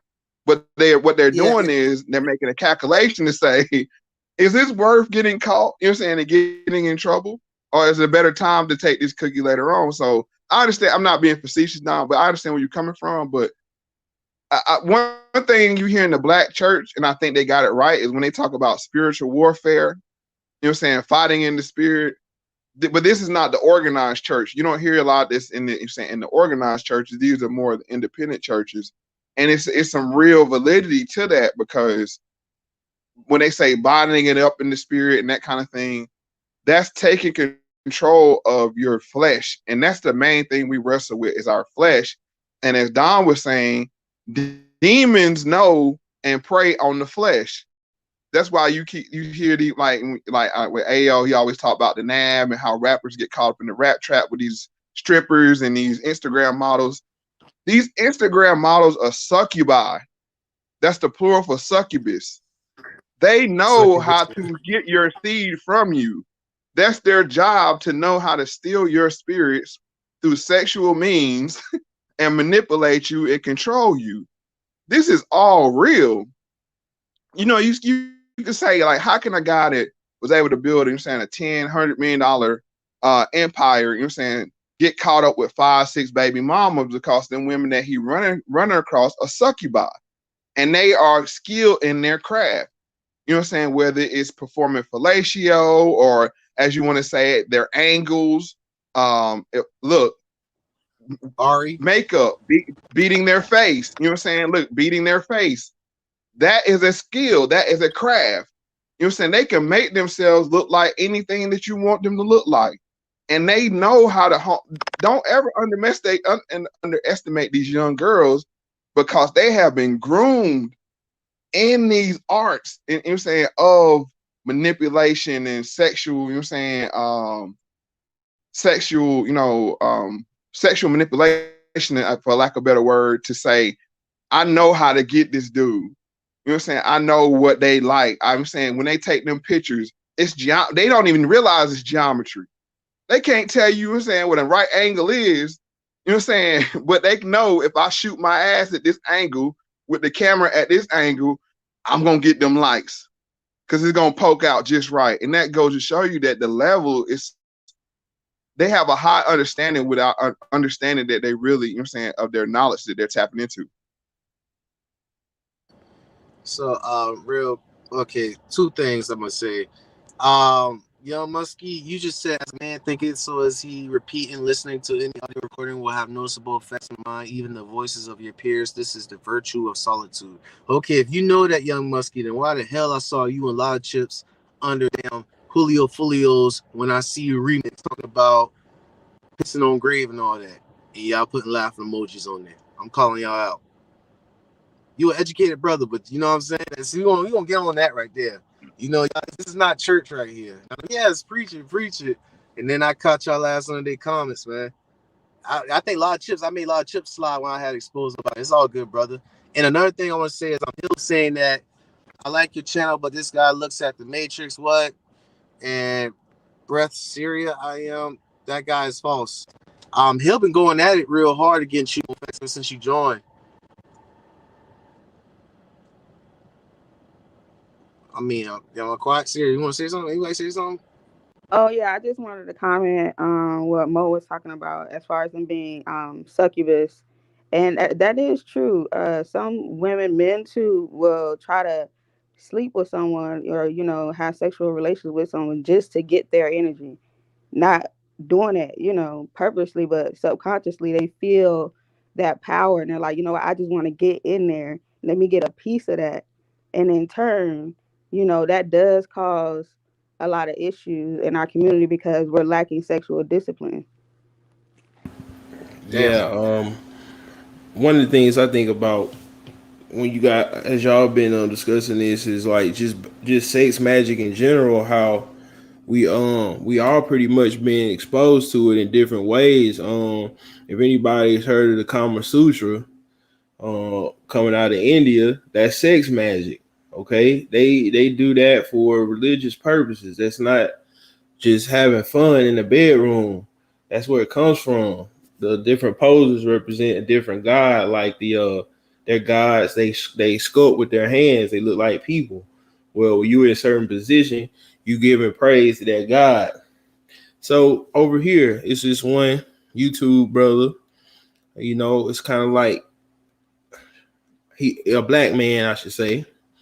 It's in a certain lifestyle, pretty famous YouTuber, and he spoke one night about how when he acquired his new girl, part of when the sex takes place, then what he's gonna do is impart a certain spirit to her, and she's gonna be his in his group then, and he used the word spirit. And this brother, this man talks about scriptural stuff often, and I know he don't use that word lightly. So it's real. And another thing they talk about is also soul ties, because you know what I'm saying, that is the vampire getting in and latching on to you like a parasite does, like a tick does, right? When a tick latches on, then it can feed off of you. So it's the same thing. These people are parasites, and they go from host to host to host, and they offer nothing to the host, only taking away. And like I said, it's so crazy because, once again, this is not something that originated in the black community. The CIA is known for having things or women call honeypots, where they can send a woman in. She's been trained to, you know what I'm saying, like, okay, he likes redheads, you know what I'm saying, he likes this, but all right, we got a honeypot for him. They'll send you in. Go ahead, Sierra. Marilyn Monroe, wasn't she a honeypot? Marilyn Monroe is one. And you know one we're witnessing right now, in my perspective, this is just my perspective, Meghan Markle is a honeypot. Look how she turned Harry out. Let's just keep it a buck here. He damn near turned on his whole family. We see these things play out right in front of our face. Now you trying to say that just happened? No, that just didn't happen. Somebody sent Meghan Markle in there, and they knew he was a simp, and that's why simps are so dangerous. Because simps give up. Simps give up the. You know what I'm saying? They give up the whole kingdom. A simp will give up the whole kingdom. And before Meghan Markle, there was one called William Wallace. Look her up. That's the one that did. If you ever seen the movie The King's Speech, that's what that was about. It made Prince Albert abdicate. I got the name right. Abdicate the throne because he was so in love with her, and he was such a big simp. So these are things. Like I said, when we look at people in the hood, and like, oh, why he fought, bruh? These things trickle down. Kim Kardashian, another one. Look how she got Kanye out of his mind. Well, we already know that. We already know that. That's obvious right there. That's the. No, I'm just saying, but yeah, I'm just saying but look, the sunken place is what? That's being in a soul tie with somebody that they have complete manipulation over you. Oh, I'm looking at. Maybe I should stop looking at the chat, man. I see Tamika Hill. What does she mean? What does she mean by that? If you know the word "train for the white," what's she saying? I don't listen, Hill. Hill. That's what I said earlier. On next live, you probably gonna have to go and get your point across. So I might have to talk to you. We got to make a, see your point of view on things. You get what I'm saying? I'm trying to give people a fair benefit of the doubt on their point of views, but you just gotta kind of chill real quick, Hill. All right, woman love. I know you got passion. You kind of remind me of me like a couple of months ago when I used to just get passion, and it's just like, it's like you say the wrong things or you just cause the vibrations of the energy to get all out of whack. But the thing is, you can't argue against facts. Everything we laid out here has been supported. You can go look every one of these things up with facts, even down to even the transgenders. It's not about sex with them. That's their God. Their God they believe in is a transgender. Look at the Baphomet. It has breast and a penis. Let's just keep it 100 here. Why do you think they promote them to the top of the food chain, even over gay and lesbian people? It's because they embody both the male and the female principle, which they highly tout in their belief system. This thing, like I said, these things are not. Y'all think we can make it up, or it might be too scary. And when you open that box and start thinking about it, it might scare you. And so you say, "No, I'm just going to." You tap into the cognitive dissonance. But you know what? It's real, whether you believe it or not. Now, understanding that it's real, it allows you to have a strong footing to battle against it. Because it's like, you know what? I'm not going to watch that movie. I'm not going to listen to that music because it, man, have effect on me. I'm going to tell you right now, Tupac still get me, get me crunked up. You know what I'm saying? I'm going to just keep it 100. You know what I'm saying? Cussing Tupac on, I might speed and everything. You know what I'm saying? Like, F the world. Because that's the power that he had in his music. And I know better. That's why I said rap music is the hardest vice to kick when you're actually trying to live right. You can kick weed, you can kick drinking, you can kick friends, but that damn rap music, because of them drums and that tribal vibe to it, that low frequency, all of that, when it gets to going, that's the ultimate spell being cast. Exactly, young Muskie and Lotta Chips. Y'all hear that? Yeah, just to speak quickly to maybe I'm still not understanding exactly what Tamika's saying, but I think I got the general point. If you think we coming, or me, I can only speak for myself. If I'm coming from a whitewashed view of history, it's like, okay, if we only look at Western history, then yeah, it's gonna be whitewashed. But it's another whole side of the world that's not in the West. And if you just look at Ethiopia, between Armenia and Ethiopia is the first kingdoms in world history to become Christian. It didn't have nothing to do with white folks. Okay, so it's unfortunate, but that's really like a very superficial argument. It's a very weak argument. Well, okay, Don, let them have it, and let's talk about Thoth and Tahuti. Let's go back to ancient Egypt if you want to do that. You know what I'm saying? Like we can go all the way there. You know what I'm saying? Bruh. Hold on. This don't seem right, because last live you and Sierra had some type of smoke, and now y'all come into alignment with what's going on here. Y'all talk behind the scenes. I don't know what's going on. No, it's not smoke. What it is like I said, seek first to understand, then to be understood. I understand where Sierra is coming from now, and she's right on certain things that Christianity are hypocrites. I'll be the first one to say it. You know what I'm saying? It's, you know, it's off-putting to people. I'll be the first one to say it. But the same way, I would say not to throw the baby out the bathwater with spirituality. I would say don't throw out the order and the law when you talk about starting to read into the Bible. So me and her could come to understanding. That way it can be fruitful when we have a conversation. It's like, let's not let our disagreements block us from having a decent conversation. So Yeah. Seven Habits. I'm glad that happened. That's damn. That's fat. I'm proud of you. Damn. I think it's like you said, we were trying to understand where we were, you know, each coming from. But I definitely understand, you know, the morality of Christianity, the history of it, and there it's a lot of fundamental things in there that we are missing in our daily lives. I think just spiritual, you know, our spiritual knowledge in general is being threatened. So it's a lot of stuff we have to look into. Yeah, for sure. And it's I'm to the point where I'm not going to debate with anybody. When I was younger, I would debate, but now it's like, nah, everybody got to come to an understanding for themselves. As far as grown-ups, I'm speaking to anybody's kid about spirituality without their parents' consent, because I don't want nobody talking to my kids when I have mine about nothing. So, but like, yeah, man, I've done the knowledge, I've tested. Where I'm coming from, I tested it. I'm convinced. I went, experienced the different cultures, that Christianity was not something that's been there for hundreds of years, where it was another way of thinking, and it passed the test every time. Personal prayers answered. I mean, look, I can't deny that, man. So everybody do your thing, you know. Hey, hold on real quick.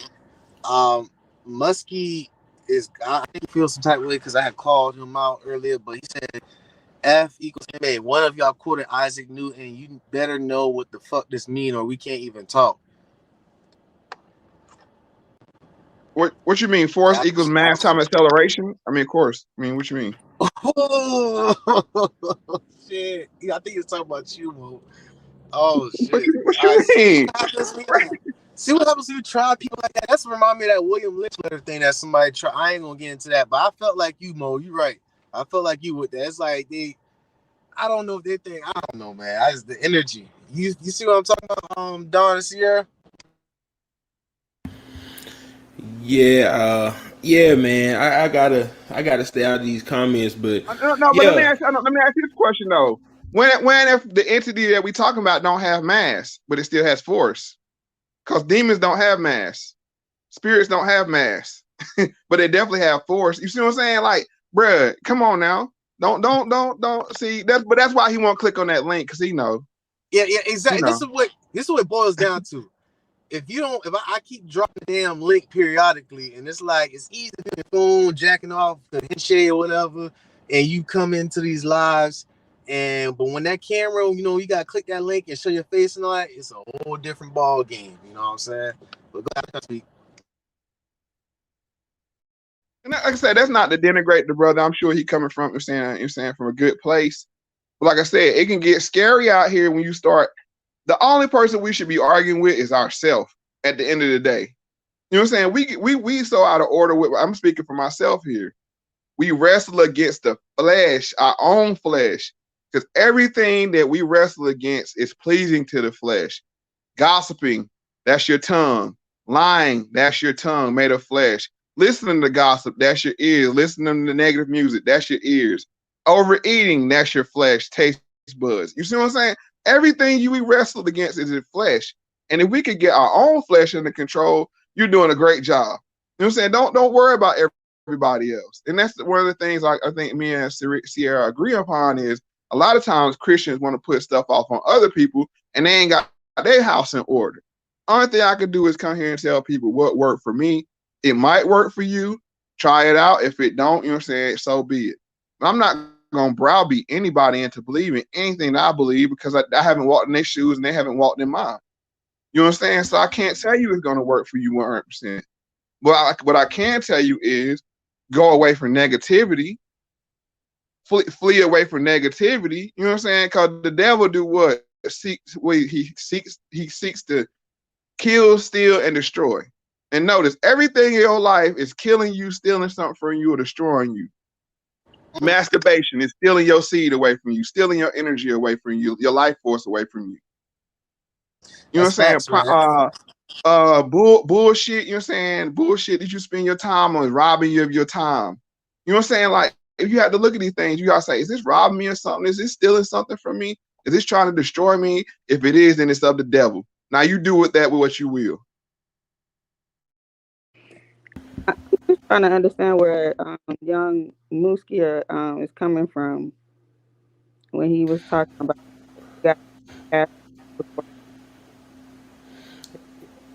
It looked like, from what I can see, young Muskie coming from a scientific worldview, and in scientific worldview, science is the measure of all things. Science is basically deified, so science becomes the religion.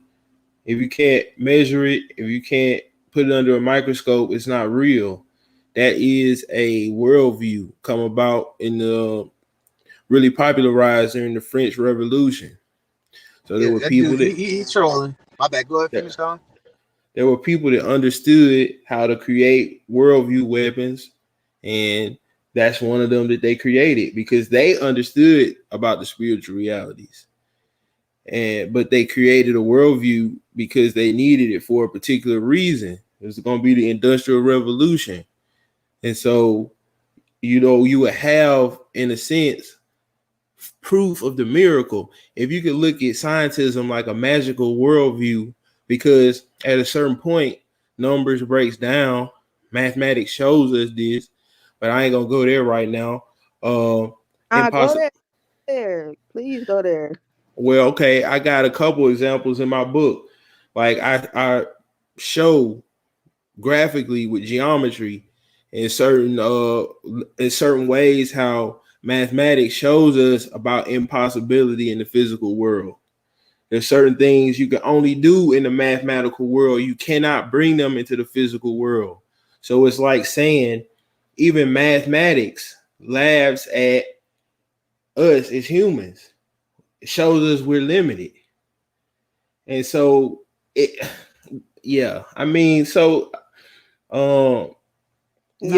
would say young Muskie is some knowledge to do, man, when it comes to your worldview and where it comes from. And I think once you look at why you think the way you think, why you look at the world through purely scientific eyes, and where science has its place and where it can't go, because where it's going in the wrong way is when you look at what's happening with the vaccine and pushing it out, and certain people that have talked in the past about it being too many people on the planet, they behind some of these vaccines, talking about them on TV like they a doctor, but they not a doctor. This is becoming weird, like a cult. So not like a cult, it is a cult. Yeah, the cult. Science is the new religion. And we're not talking about science. That's deep for them. We're not talking about science in the aspect of, chemistry and physics and things of that nature. We're talking about, because science, really, you should be able to, the scientific method, you should be able to replicate an experiment. If Don does an experiment in his lab, I should be able to bring the same experiment to my lab and replicate it and have the same result. So that's real science. Their science now is the belief that they're pushing out that says, trust me, trust in science, believe in science. It's about putting faith in their God. Believe in this vaccine, believe in this, believe in that. You know what I'm saying? It's like, believe the world. Now, if I told you as a Christian the world was going to come to the end in 12 years, you would say I'm crazy. But the scientists can tell you, due to global warming, the world's going to come to the end in 12 years, and you eat it up with a spoon like ice cream. Now, why is that? You on fire, bro. God, he hurting this dude feelings. This is a teenager boy, young Muskie. He's just trolling. He just hurt this dude chemistry feelings and all that. But no, that's not my point. My point is, why are you so quick to believe something that can't be proven? It's done through models, which they say, okay, we think it might go this way. You know what I'm saying? The computer code tells me it might go this way. But you know what I'm saying? If you'll be quick to believe that, but stuff that's been proven over and over and over again throughout all of time, you have an issue with that. You know what I'm saying? I want, and not him personally, but just people that believe in this cult of science. And science is a cult right now, and the cult leader is Bill Gates. I mean, how of a sudden did Bill Gates? Let's just keep it 100. You're getting Bill deep Gates. now. All right, I know what you're talking about. I get locked up if I do what he did. Go ahead. No, I'm just saying, why is it all of a sudden the guy that wrote a computer program, you know what I'm saying, for our operating system is the top, you know what I'm saying, advisor in the world all of a sudden? How did that come about? When did that happen? First of all, he's a college dropout, but yeah, carry on. He had went to federal court for monopoly too over IBM, I believe, in that book about him. But see, yeah, it gets I'm just deep. saying, but why? How is it that he can just come out and tell us? How is it he can come out and just tell us? And like I say, I'm not trying to get your channel taken down, but my question is this: why are we so quick to believe science that can't be replicated? You're saying we're so, things that haven't been proven throughout time. We go away, we agree with those and go away from things that have been proven without time, being one, the nuclear family. You know what I'm saying? Like the nuclear family has been around since the beginning of time. Now they say, well, that's the old way. That thing is outdated now. You know what I'm saying? Choose your own family. And it's like, that's a cult. They're saying but that's what a cult would do, right? If I was a cult leader, you know what I'm saying, in a Christian church, I would tell you, don't believe what your family says. Come with us. You know what I'm saying? Create your own new family and come live with us. And you know what I'm saying? We can believe this circle of knowledge that we have, you know what I'm saying? And the outsiders are all wrong. That's a cult. Leave your jobs. Go ahead. Yeah. What you said? I said we're not going to forget about Scientology. They really did make a cult around. Oh man, come on, y'all hurting this dude, and y'all must be trolling y'all too. I know he trolling. Go ahead. I enjoy mathematics, but I understand exactly where Mo is coming from. It's not about believing the theoretical things. It's about believing in what's tangible, what has worked, what you can see works, and not just grabbing stuff out of thin air and saying, okay, it's possible that this could happen. It's either proven or it's not. Yeah, and I just close with this about on this topic with young Muskie. Like it's basically like you could see with a thought experiment things. First of all, they don't have to be spooky, and so I'll give you an example of something we do all the time. We tap into a realm called the imaginal realm. Whenever you daydream, whenever you go to sleep and you have dreams, discovery. So I give you an example. In science, it's a famous story about Crick. Crick is the last name, one of the guys that co-founded the double helix. I think I told Young Grump about this story. Basically, guy was in the middle of his studies, needed to take a break, get some exercise. So he go to the swimming pool. He he liked to swim. So as he's swimming, the idea for the double helix popped into his head. So where does science apply to scientific discovery? The scientific method cannot be to scientific discovery. You cannot replicate all the variables that was taking place when that idea popped into this guy's head. It's not possible. So yeah, science has its place. Religion has its place. But there's something when all religion fade away and all the buildings and all the money, what then? Is it over with? Church got blew down? It's done. It's a wrap. Nah, it's something else when all that's gone. Damn.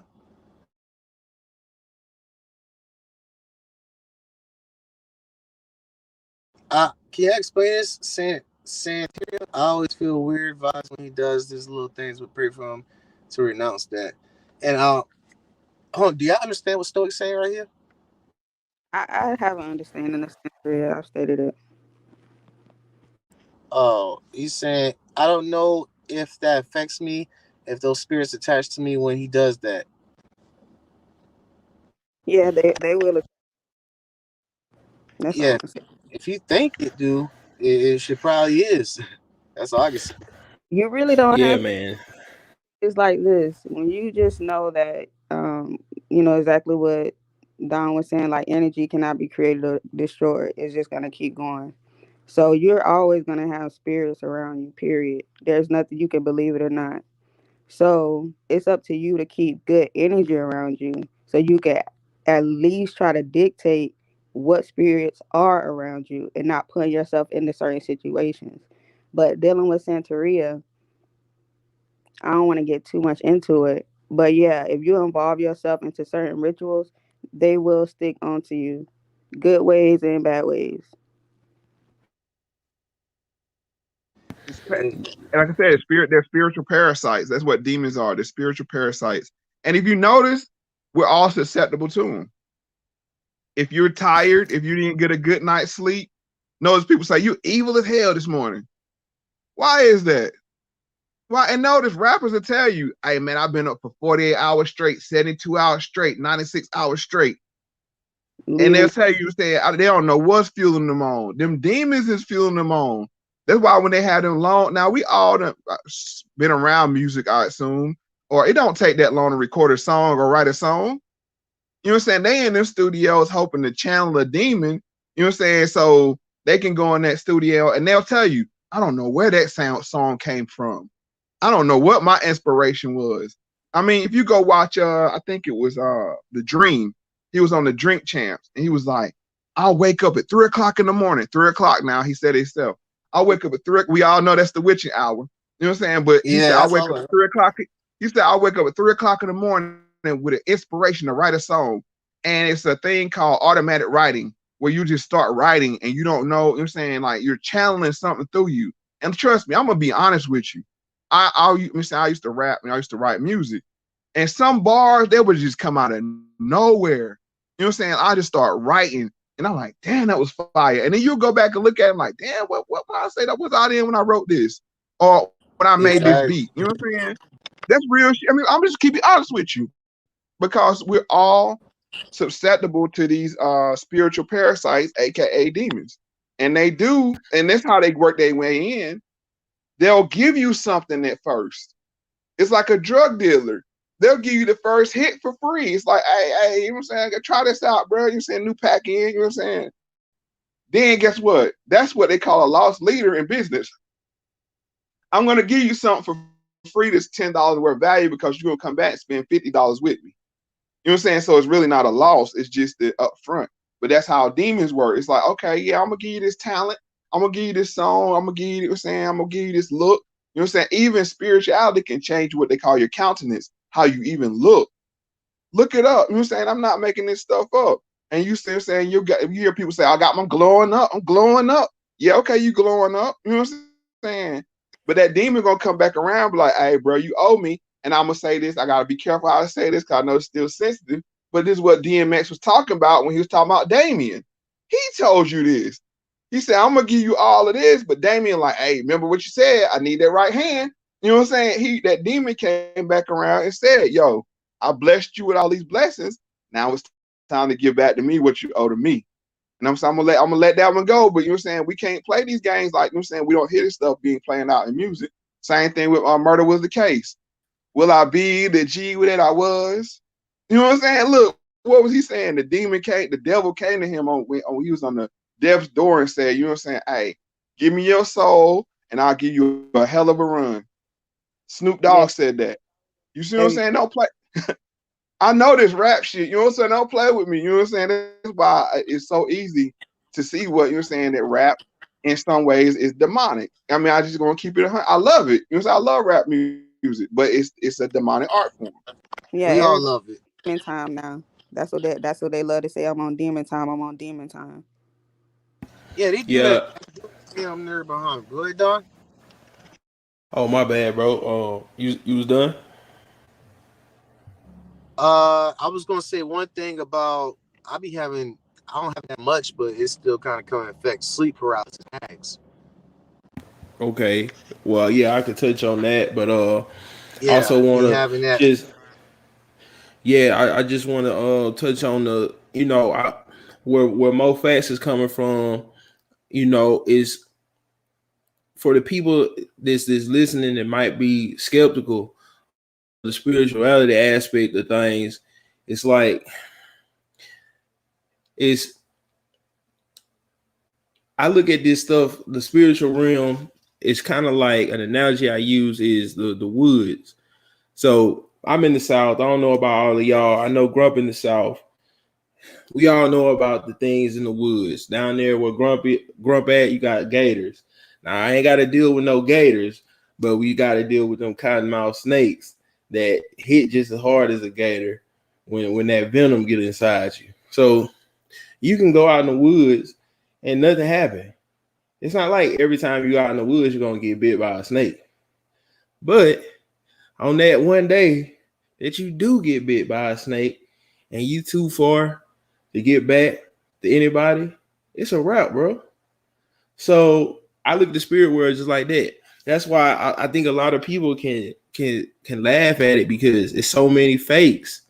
But I'm gonna say, man, is when you come across the real, hey, it is what it is. I give you an example from that you can look up. This happened in Indiana, I believe, a few years ago. Maybe somebody here remembers. There was a house. It was, I think, a single mom, her mom, and her kids. They were black. Kids was acting up, having all kind of problems. They took them to the hospital. Nurses testified. Police testified. Just seeing all kind of things happening. At one point, the boy started walking up the side of the wall in the hospital. This was put in the newspaper. Okay. People went to the house and seen things. Police seen things. They just had to say what they saw. So, I mean, it's too many professionals and stuff. I mean, I really think that for people to just the same they put on religious people about not thinking, I see the same kind of behavior on the other side because they won't look at that. They won't look at the scientists. They won't. It's like that person just automatically disqualify themselves because of a view that they have. It's like, man, and then they want to talk about religious people being biased. Like, how biased is that? So it's just so much hypocrisy, and that's why that's why I don't debate, because usually they don't do the knowledge, man. They don't do the knowledge. They just wanna be mad. They just want to be angry. Well, I want to say this. I want, for some people, you know what I'm saying, you can go too far up and lose them. But answer these questions for me. Why is it that Beyonce says she has an alter ego called Sasha Fierce? And when Sasha Fierce takes over, she don't know what she's gonna do. Why is it all these pop stars have alter egos? Meg Thee Stallion has Tina Snow. You see what I'm saying? All these they're entertaining spirits. You know what I'm saying? Like Beyonce said, I can never do that. Go look at the interview. She said, I can never do that. But when I let Sasha take over, anything can happen. Go look at the multiple personalities that Serena Williams has. When she has 11 different personalities. That you know what I'm saying, each one of them does a special task for her. You know what I'm saying? She can speak with a perfect British accent. You know what I'm saying? Or you know what I'm saying, all these different things, and that's where MK Ultra ties into it at. Is that your human mind, they can compartmentalize it and they can allow it to take on these different entities, and you could be totally different people. So, I mean, like I said, these are things that these celebrities themselves say. It's nothing I'm making up. Look at 6ix9ine. He said when he became 6ix9ine, 6ix9ine took over and he stopped being Daniel. You see what I'm saying? Like, I'm not making this up. I mean, why artists after artists after artists, why do they say this? And we ain't talking about just hip hop, Johnny Cash, and you're saying all the white celebrities. Why is it that, you know what I'm saying, the leader of what's the group that made the Dark Side of the Moon, Led Zeppelin? Why they buy Aleister Crowley's house, the same house that sits on the lake where the Loch Ness Monster is claim to be spotted at. You know what I'm saying? Like, bro, these is all facts. Why are these people so tied into it? And now why is it cool for when we used to say back in the 80s that was white boy stuff to throw out the rocker devil horns, but now we throw them more every chance we get. Come on now. Oh You know what yeah, I'm oh saying? yeah, man. I mean, it's spot on with that stuff, and it's like even with the MK Ultra, like I don't get too often into that because I think there is a lot of disinformation in that, in particular that MK Ultra camp. But one thing that is undeniable is going back to science and the appeal to science, just because we talking about people that was really thinking this stuff through. Not to say, you know, I got to appeal to science every time, but I mean, you can look at it's a dude, G.H. Esterbrooks. He wrote a book back in the 50s talking about he wanted to have a whole column, he called the fifth column in the US military, of soldiers that had these compartmentalized minds where certain part of them would be programmed to do the mission and the other part would not. So if they're being tortured, it's not going to come out because this person really, hey, they don't know why they here. They just in the country doing some little mechanic job or something, and the other part of their mind is a trained special forces officer that know several different languages and all this and that. This dude wrote about this in the 50s, man. I gotta look that up because I remember. Do they got like some type of technique where they tap into that other compartment in their brain? Like they really don't know what's going on, and they see a frequency or they hear a certain thing, and it switches over. Am I correct? Well, there was a Spanish scientist named Jose Delgado, and he wrote a book about psychological society, psycho-civilized society, and he did his experiments back. Is the experiments that they have unclassified are him putting electrodes in a bull's brain and being able to stop the charging bull. And that's as far as his research that you can get publicly go.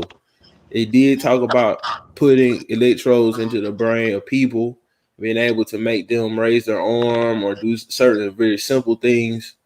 But that's it. So that's all we know about the research. And you think that's all they did? No, You think they just stopped there? no, because Elon Musk has even brought it up with the whole artificial intelligence. They just took it to the next level. So he's already talked about ways to be able to basically put your brain into a computer chip. So they can do anything with it. Turn you on, off. They just extend it. Yeah. Exactly. And that's where it gets into science being misused and basically turned into religion. Whenever you get into things like the singularity, you know, these people think they're gonna upload their consciousness onto servers or some kind of specialized hardware. I mean, this is something straight out of magic fairy tale book. It sounds like a comic book, but it's like people really believe this stuff. I'll say this one thing. Now you might think everything we said here tonight is batshit crazy, right? But notice, if you said anything else about UFOs 10, 20 years ago, you'd be saying crazy. But now look what they're showing us on the news right now. Look what they're showing us on the news right now. You see what I'm saying? So be careful when you write people off as crazy just because you don't understand it or you haven't done the homework to understand it.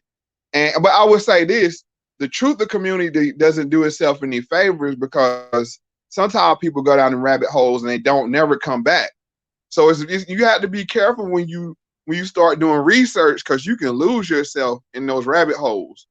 So I always tell people, you know what I'm saying, you have to take this stuff with a grain of salt. It fascinates me, but I still live my life. But at the same time, I'll notice if I'm dealing with a spiritual vampire or not. Somebody always wants to bring bad news to me or tap in off my energy. And I'm like, nah, cuz, you know what I'm saying? You always bringing and never, you always taking and never bringing. You know what I'm saying? So you had to deal with people like that. So it's good to have this knowledge, but at the same time, it is scary to people because all witchcraft is having control over somebody else or some other situation. So, you know, if you're realizing that somebody's trying to control you in a way, that's witchcraft. You know, that's why I give people the option to believe what you're saying I'm saying or not. I don't beat people over the brow with it. It's like, all right, cool. I got family right now. They're like, that boy crazy. That's cool. You know what I'm saying? It's cool. You know what I'm saying? We still can go to the cookout and get along with each other. You know what I'm saying? You don't want to be disagreeable to the point where you isolate yourself. And I think a lot of people getting themselves in that trouble when they start to get in the truth, that you make yourself not want, you make people not want to be around you because you always on 10 with it. And it's like, sometimes you just gotta, like, you know, I hate to say it, but dumb yourself down. It's like, you know what? I speak sheep too. You know what I'm saying? So okay, I can Like go to the cookout and like speak Tupac, sheep. Huh? I said like Tupac and them. They said Tupac dumbed down his lyrics and stuff.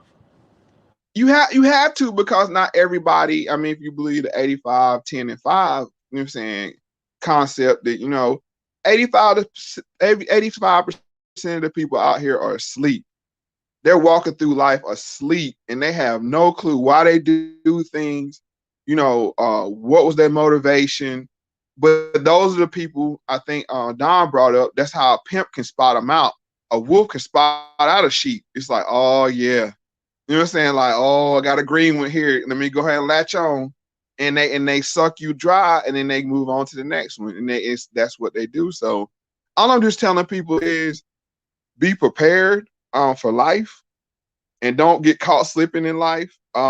Be prepared for what your children watch, because just to bring the conversation back where it started was, if somebody would have told these guys what we're saying to them now, they would have a fighting chance. But they latch onto this rap music and fame and think it's a good thing. The stuff that comes with fame, like money and notoriety and those kind of things, they can be positive if you use them the right way. But they're so fascinated with the fame that, you know what I'm saying, they're willing to give anything and pay anything for it. So Yeah, it's wild how this topic, you know, I think it was just inevitable for it to go into the spiritual, because I mean, look at it, this and dead homies. Yeah, I that's all. mean, Keep going. that's incredible, man. It's incredible to me to see, just coming up, I'm an 80s baby, and just seeing, man, the change just before my eyes. Changes usually would take much longer. Like in our parents and grandparents' generation, it took many decades for small changes, you know.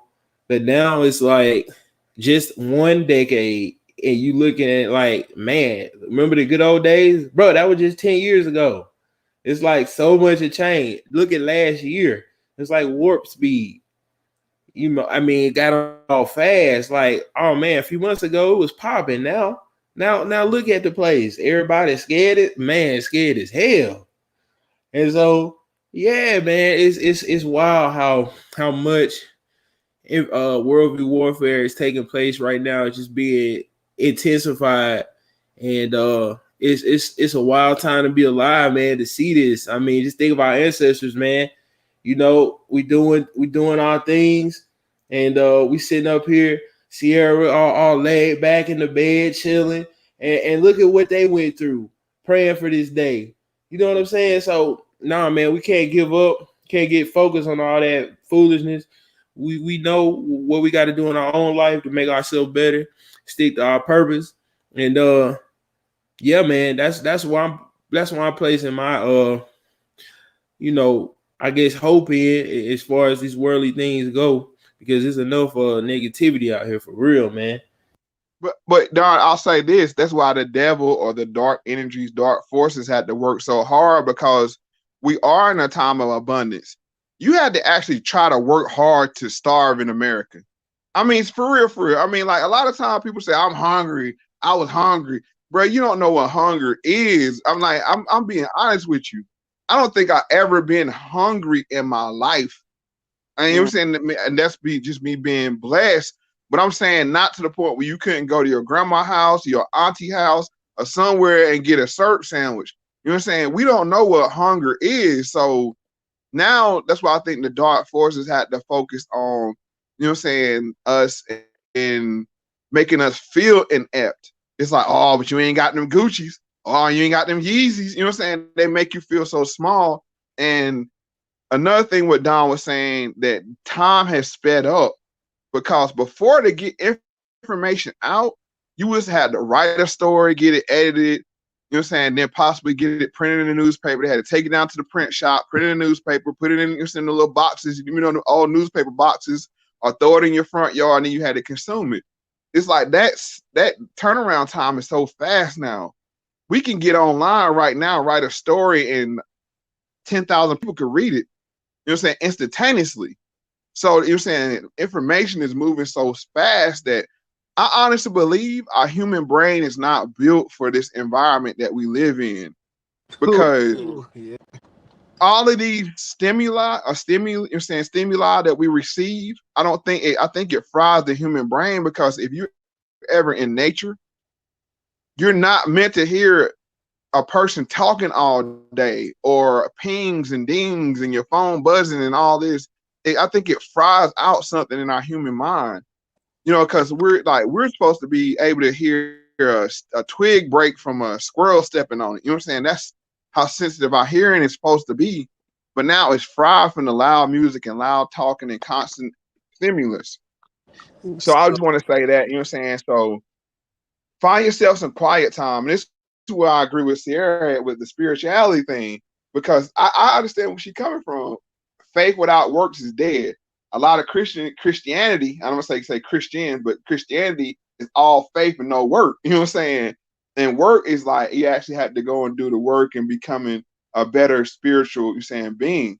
So that's why I'm saying I'm a little shaky with the Christianity, because it's like y'all just think y'all can just, you know, say something that's gonna be that way. No, it takes work, and it takes effort, and it takes continuous improvement. So I would say, and I would just say that to people: find some quiet time in your life, slow down, stop and smell the roses. You know what I'm saying? Enjoy it. Like when you eat your food, chew your food. You know what I'm saying? Savor it. You know what I'm saying? Like we're so busy trying to get on the next thing, we don't even enjoy what we eat or the time we spend with our family or whatever else. And it's just like this constant rat race we're caught up in, which makes us supremely unhappy. Oh yeah, that's big right there. I mean, just thinking about not, you know, never going hungry, and, you know, growing up in the hood, you know, single mother environment. Nah, man, no one was hungry. Even cats that were worse off than me. There was single mom was a crackhead. It don't get any worse than that. Dude went starving though. So that's real, and it's a trip that, you know, in a country where we have the most, it's like heaven and hell, man. It's like we got all the money relative to all the other countries and things like that, and we like the least happy. When it comes to even spirituality, it's so empty. So much people feel emptiness. Where you go into countries that are poor, you got stories about miracles, and these things are not like, oh, such and such heard. No, take you to the person. You know, this is real stuff happening. But in our bubble, where we got iPads and all this stuff, it's like that world doesn't exist anymore. And I think going to Sierra, a point that I heard some other people discussing, some white guys, and they were talking about the same thing, how in the West, it's like religion is dead for so many people because it's been stripped of so many of the elements that, as Christianity is concerned, it has that, but you got to go outside the West. And so, you know, to see that. So I would, you know, anybody, I would ask you to like think about what you're looking at. For the most part, it's going to be Protestantism. And then you got some Catholics. We're all familiar with Catholics. So that's what, you know, we think about, most of us, when we think about Christianity. But again, there's a big world out there. There are places that were not touched by this. And so learn about the Eastern Church. Learn about the Eastern part of the world. You know, it's a big world out there, man. It's all kind of things, all kind of history that we don't even know about. And so it's right there. It's been there the whole time. So it's just what are we consuming? Are we consuming mess and drama and foolishness, or are we really using these tools while we still have them? We know any day they can go nuclear and pull the internet. Don't think it happened. You know, you think if the stuff don't get crazy in these streets, folks can't get no work. They won't pull the internet. They click the president off Twitter, bro. The president. Okay. So yeah, I mean, use these tools to learn while we still have them. I just want to make a quick comment. You said something about our ancestors earlier, and I just want to know if you actually think that they are still helping us today, and if we can still communicate with them today.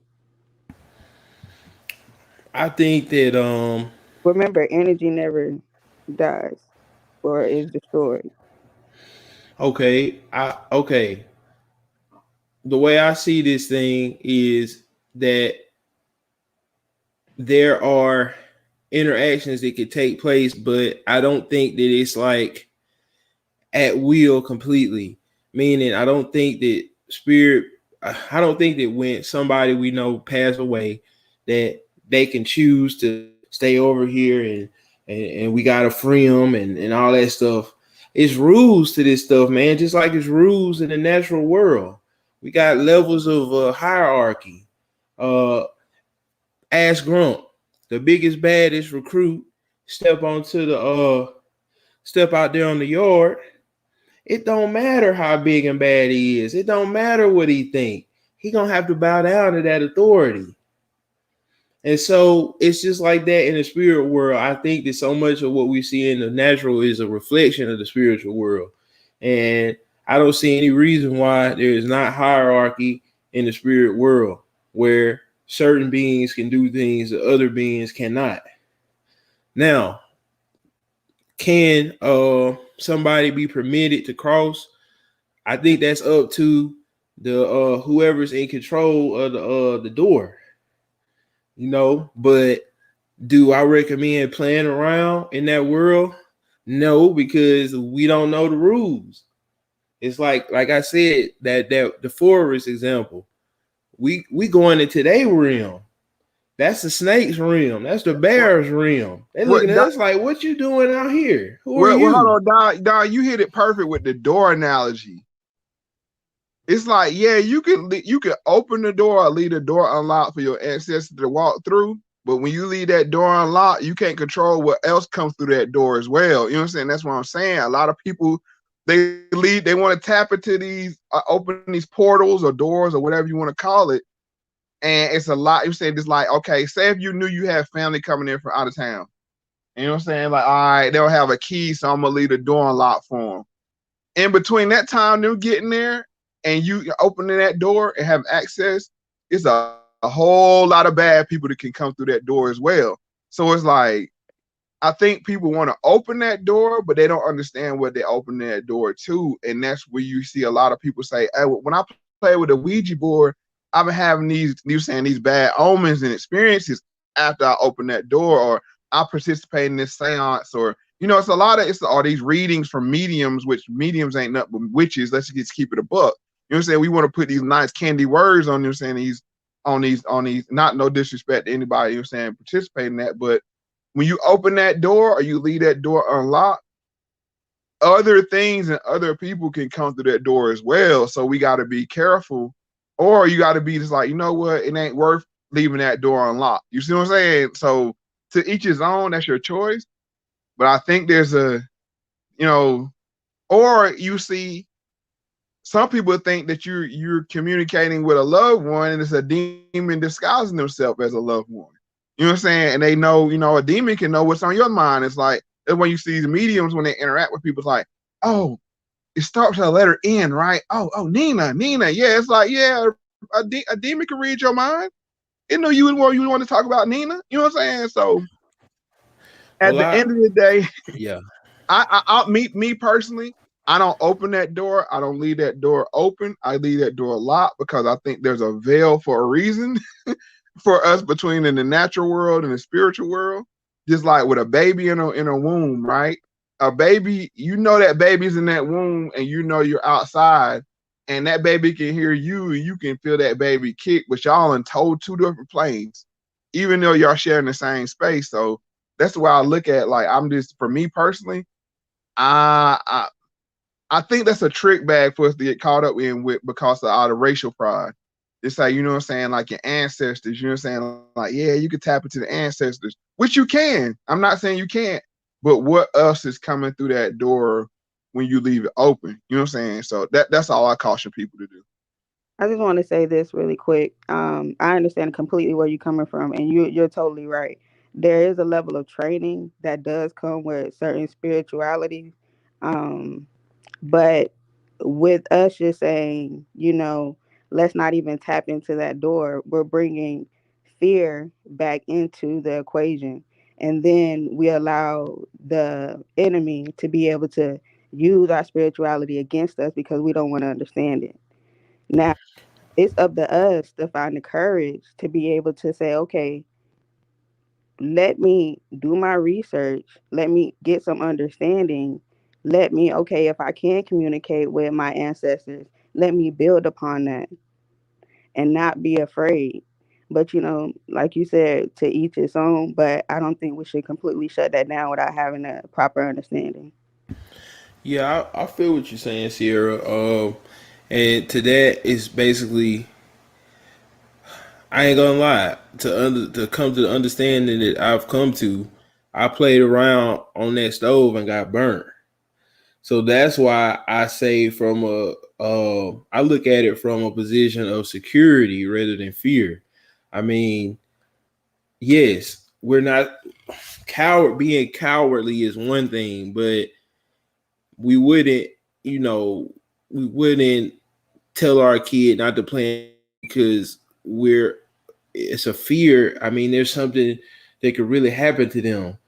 And so, yeah, I would just say, if we're all going to do what we're going to do, but just think about, if something goes wrong, what is your backup plan? Because having dealt with people that's been through spiritual crisis, when they were just hearing what they said happened to them, when they were going through something by going into some spiritual practice, when things went wrong, there was nobody really around them that can help them. They went to churches. The people in there, they didn't know. They were afraid. I mean, so that's all I would say. It's just like, I keep going back to the forest analogy. If you don't know about the forest, then it would be best to have a guide, somebody that does know. Because when something go wrong and you out there by yourself, it's a wrap. And so, yeah. Yeah, I agree with you. You definitely have to be chosen. Like I said, it's a definite level of training, and everyone shouldn't be exposed to it. But we shouldn't be afraid of it. That's all I'm saying. And I believe that our first line of spiritual defense. And you know what, Sierra? This is where I won't say on the fence, but I wonder about, like, when you hear Christians, not I want to say Christians, when you hear women and you're saying prayer warriors, you know what I'm saying, you familiar with the church, so you know what I'm saying. When they say they go and they bind up things in the spirit, you know what I'm saying, they fighting in the spiritual realm. You know what I'm saying? Like, how far is that off from what you're saying? Right? So that's the kind of thing I'm like, I mean, like, because I don't know. And like I said, if I don't know, I'm not going to perpetrate like I do know. But only thing I would say is, if I'm going to tap into another power, then I'm not going to tap into another human power as well. You know what I'm saying? My ancestors could, like, if they couldn't defeat the slave master, it's like, bruh, it's not, no disrespect to the ancestors, but it's like, how can I come, huh? Wasn't on the forefront. You say what? Your ancestors were the ones that was on the forefront. They could. I'm just saying that if that's the case, then why they exactly changed when they was here in my place and their ancestors was in the spirit realm. You see what I'm saying? So it's that knowledge got passed through your blood. True. I'm saying, like I said, that's why I'm not saying it's right or wrong. I'm saying to each his own. I'm just saying, for me, if I'm gonna tap into a power, I'm gonna go to the highest power. You know what I'm saying? Like I ain't gonna fool around with no lesser gods, which there is. That's the thing in itself. There are lesser gods. You know what I'm saying? Because if you notice, God said, "I'm the God of God, the King of Kings, the Lord of Lords." You know what I'm saying? So I mean, he acknowledged and don't put no more gods before me. So he's acknowledging there's other forces out here. He just saying I'm the boss, top dog. You see what I'm saying? So that's just my opinion. Take with what you will. But I do think a lot of these, like I said, these artists are tapping into smaller, lowercase gods with lowercase g's. You know what I'm Right. saying? That gives them it's a fascinating show if people want to watch it. And I know I bring up a lot of pop culture and television shows, but it's important because that's how they start to reveal ideas to us. It's through television and media. But it's a show called American Gods. You know what I'm saying? And basically what you're talking about is there's a veil. You know, they'll be sitting in a cafe or a diner, and then like the veil will pop, you know what I'm saying? They're in a whole nother spiritual realm. So I take that as like what's going on in our real life, where I think like babies can see certain things because I think they can see through veils. You know what I'm saying? If you ever see a baby, it's like they're looking like, what the hell is that over there on the wall? You know what I'm saying? You looking like what they see. And they legit see something, but they can't communicate what they see. So Yeah. like And I that's just my opinion. always say that, they were dancing with the angels or whatever when they were smiling and laughing. Right. Yeah, I believe it's something to that too with babies, and I think that people that are close to death, they get pierced that veil too. They can start to see things because that's what they're about to be. They're about to be in that realm. So we agree there's a veil. Definitely a veil. Oh, there's definitely, and you know what? And that veil is about to be lifted in a short period of time. And We are the we age of about to see some. And when I'm not saying I'm not prophesying anything, I'm just saying in the world history, how long world history is, we're going to see the veil lifted. And I'm telling everybody, it's a thing called Project Blue Beam, where they're going to try to roll out this alien notion.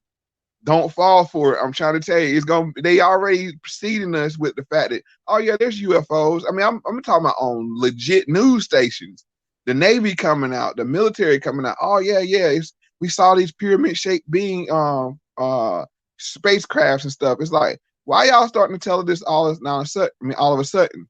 Why? I'm saying you were called crazy about Area 51 2 years ago, but now it's like, oh well, it is aliens or it is possibility of So UFOs. y'all never seen a UFO?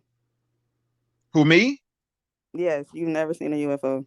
Well, when I say UFO, by the definition of unidentified flying object, yes, I have. Now, if it's a spacecraft or is it Yeah, let me just clear up what my belief is. I don't think there's spacemen out here. I think they're interdimensional beings that can travel from that veil that we're talking about. They can hop from dimension to dimension through, you're saying, some kind of mechanism. So I think what they're going to roll out to us is going to be some bullshit, to be honest with you. For lack of a better word, they're going to say, oh, these are the aliens. And it's like, oh, yeah? You know what I'm saying? They're going to come with all the cures and, oh, they got the cure for corona. You know what I'm saying? Like, I mean, that kind of stuff is like, okay. And then the sheep going to fall right for it. It's like, okay, nah, I'm good. I'm Yeah, good, bro. this stuff with the UFOs, I think is definitely a case of religious engineering right in front of our face. To me, it's so interesting to see. Um, I think on one hand, you got military technology, and then on the other hand, I think there's something spiritual going on. Um, if you look at ancient societies, ancient cultures, they referred to the spirit beings uh, many times as fiery, having fiery appearances. And this is throughout the ancient Middle East, all those belief systems throughout the world. Really, you have a connection with light beings.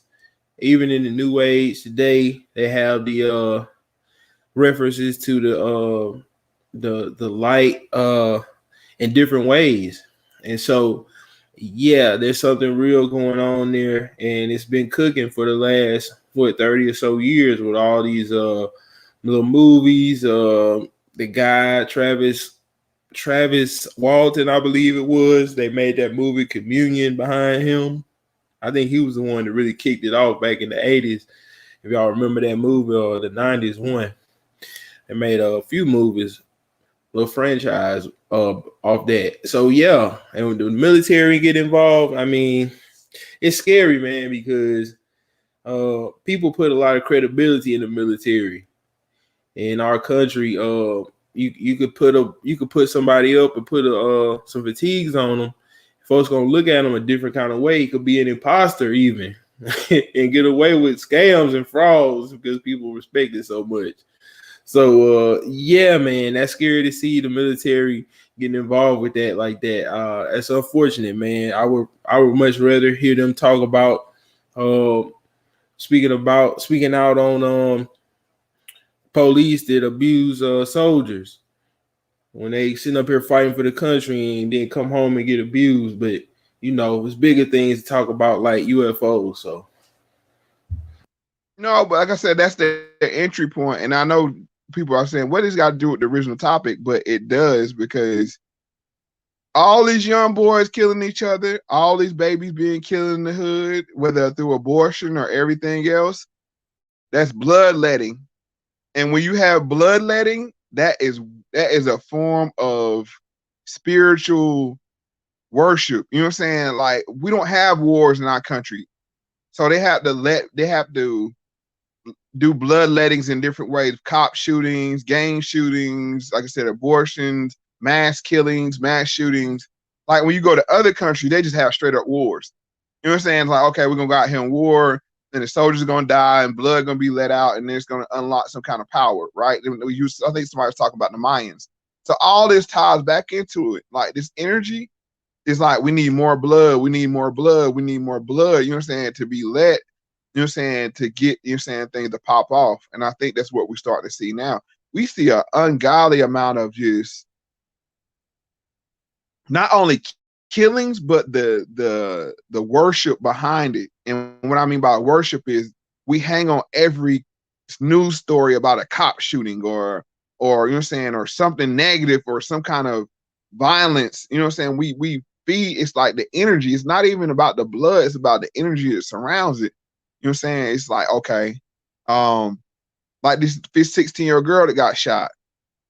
She died, right? But now look at all the energy and people saying her name. Like, that's where the real power comes in. It's like we're turning her into a deity. You see what I'm saying? So that's why all this stuff is connected in a weird type, loosely, but it's still connected in a weird type way. I just gotta say real quickly, seeing the video of that sister, it looked like when the police came up, she was throwing somebody on the ground.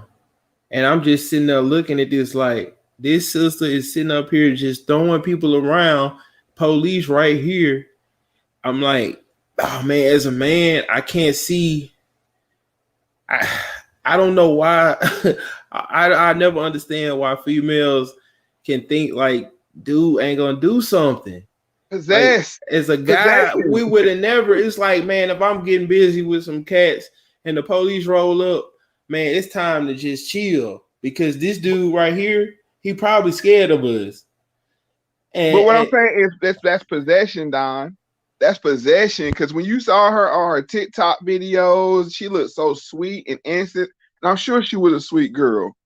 But when that daggone demon jump on you, it don't matter. You know what I'm saying? It, like, she knew the cops was coming. She knew they were out there. But when you got, I'm saying, like, when they say when you start seeing blood, when you start seeing red, it don't matter who out there. You're gonna get busy. And that's why I'm bringing it back around, that, bruh, use your thoughts. Don't become a vessel for something, you know what I'm saying, is gonna lead you to your own demise. But like I said before, the devil kills, steals, and destroys. You know what I'm saying? He destroyed her through rage. And that's what these young boys are dealing with. Through rage, they're killing our youth. Through, you know what I'm saying, through them being, you know what I'm saying, enticed through anger and rage and violence. They call it blacking out. Yeah. And it's a lot of demon. Sierra, you hitting it right on the head, because there's a lot of demon talk. And I'm gonna say, young girl always like to bring up something in the adult entertainment industry, but what do they call excellent fellatio? Demon head. Let's just keep it 100 here. You see what I'm saying? No, don't play with me. You know what I'm saying? Like, look, I ain't no goody two shoes. You know what I'm saying? I know what time it is out here, and that's what they call it. That's that succubus. You know what I'm saying? Let's just keep it a buck here. Yeah, facts, man. Facts. This dude, you going for I see everybody. you smiling, girl. Girl, know what top Sierra smiling too. What they call I demon. never heard of that. I ain't know that. Yeah. Girl, am I lying, girl? Nah, he just trying to he just going that he hitting everything on the head tonight. That's all. He right. No, because Sierra was talking about blacking out, you know what I'm saying? All this, you know what I'm saying? Like she said, they're on demon time. It's in our lingo. It's in our lingo. Oh, Yes, I didn't Sierra be mute. and like, I didn't blacked out because I was in a fit of rage, but it's really possession. When you open yourself up to certain energy, you can't control what comes in and out of your body. So You gotta stop making black and cool. I know everybody like it's people now I know who'll be like, something go down, I black out. You know, like just talking like that's not ain't nothing cute or cool about blacking out, my brother. I'm gonna let them in. I'm gonna let the spirits in. If something go down, I'm gonna let the spirits in. Let them control me. Because some people do get what is it called, superhuman strength when they are Yeah. possessed. I think y'all was touching on it earlier when y'all were talking about celebrities letting spirit possess them because it gives them superhuman abilities. Oh yeah, that's what I'm that's about what the the black people. reason. Hold on, I'm about the black people. I'm about to piss people off. What Okay. Kobe called himself, the Black Mamba. What he used to go into, the Mamba mentality, the zone. You see all this stuff. Like, I know people get irked when I say this stuff, but hey, Michael Jordan, I went into the zone. You know what I'm saying? What are they talking about here? What are they saying? You're right. What do you mean when you say you're in the zone? You and Ty got something alike though. You and Ty, y'all be hitting these celebrities on the head with exposing. Sierra know what I'm talking about. That was funny the other night. I keep thinking about Meg the Stallion and Big Show. I'm like, Yeah. Not be random, but you're right. You and Ty be researching. I be pulling up just out the head, out the blue, be like, oh, look at this and look at that, and I'm like, dang, I ain't never thought of it like that. No, because I make notes of it, and we're saying they show it to us in our pop culture. It's a dating commercial, dating app commercial, and 2020 is dating the devil. You know what I'm saying? Like it's Match.com, and it was like 2021 was gonna be Satan, and 2020 was a female. You know what I'm saying? Bro, it's so prevalent in our society that they're just throwing this demonic talk. You know what I'm saying? Demonic images right in front of us. It's like the veil. They about to lift the veil. You know what I'm saying? But they had to make it cool first, and who they using to make it cool? That's why I wanted to bring it 360. What we start talking about. Black people make stuff cool. As soon as black people get in the devil worship and make it cool, the whole world gonna go with it. And we're the last stronghold. We're the last strong. They say how immoral we are, but for real, a certain group of us, you start that devil talk like, nah, bro, I don't deal with that devil stuff. You know, like, nah, you know what I'm saying? But now that's what they're trying to chip away at, because as soon as they get us on board with it, then I'm like, okay, because we could take anything and make it popular. It don't matter what it is, Nikes, McDonald's, you know what I'm saying? Look, we call it Nike, Mickey D's, you know what I'm saying? We brand stuff to the point where the whole world latch onto it, and that's our real superpower is influence. You know what I'm saying? If you want to keep it 100, because I mean that goes back to, if you think that we were the first people on earth, we do have a big brother, a mother, and father complex with other people. You know what I'm saying? So when they see us that way. But I digress. But what I'm saying to you is the last, and that's why I want to bring it back full circle. That's why they're trying to push demonic stuff in our culture, because if they get us on board with open devil worship, the world ready. The world, they're gonna follow wherever we go. yeah. And it goes back to Karl Marx. Which Karl Marx was a black man too. Keep it 100. Look it up. I heard They that call one. him Marx. They call him Marx the Moor. Which that goes to show you. More, yeah, that I remember that. I know the word more was, but I didn't know Karl Marx was. Yeah, they call him Karl Marx the Moor. Yes. If you look at him, you know what I'm saying, he look, you know what I'm saying, like they try to whitewash him, but you could tell, you know what I'm saying, he got, you know what I'm saying, he got some brother in him, you know what I'm saying? But I'm just saying, like she said though, but Karl Marx and communism is nothing but the devil's governing system. Yeah, it basically just discusses how, in a period of time, they have to make it acceptable to be a Satan worshiper. Like it's all part of his timeline. I forget, is it Me and Kempf that he wrote? It's in there. That was Adolf. I ain't gonna say his last name, but that was Adolf. My account. But didn't Karl Marx write that? And then but hello? Yeah, I said, didn't Karl Marx write that? And Adolf Hitler used that book to influence the I think German he got people. some influences from he got Nietzsche. influences from a bunch of different sources. But that book, that Mein Kampf, that was like his story. I think that's what it really means in German, literally, my story. I think that was his own work, kind of autobiography talking about his rise to the top.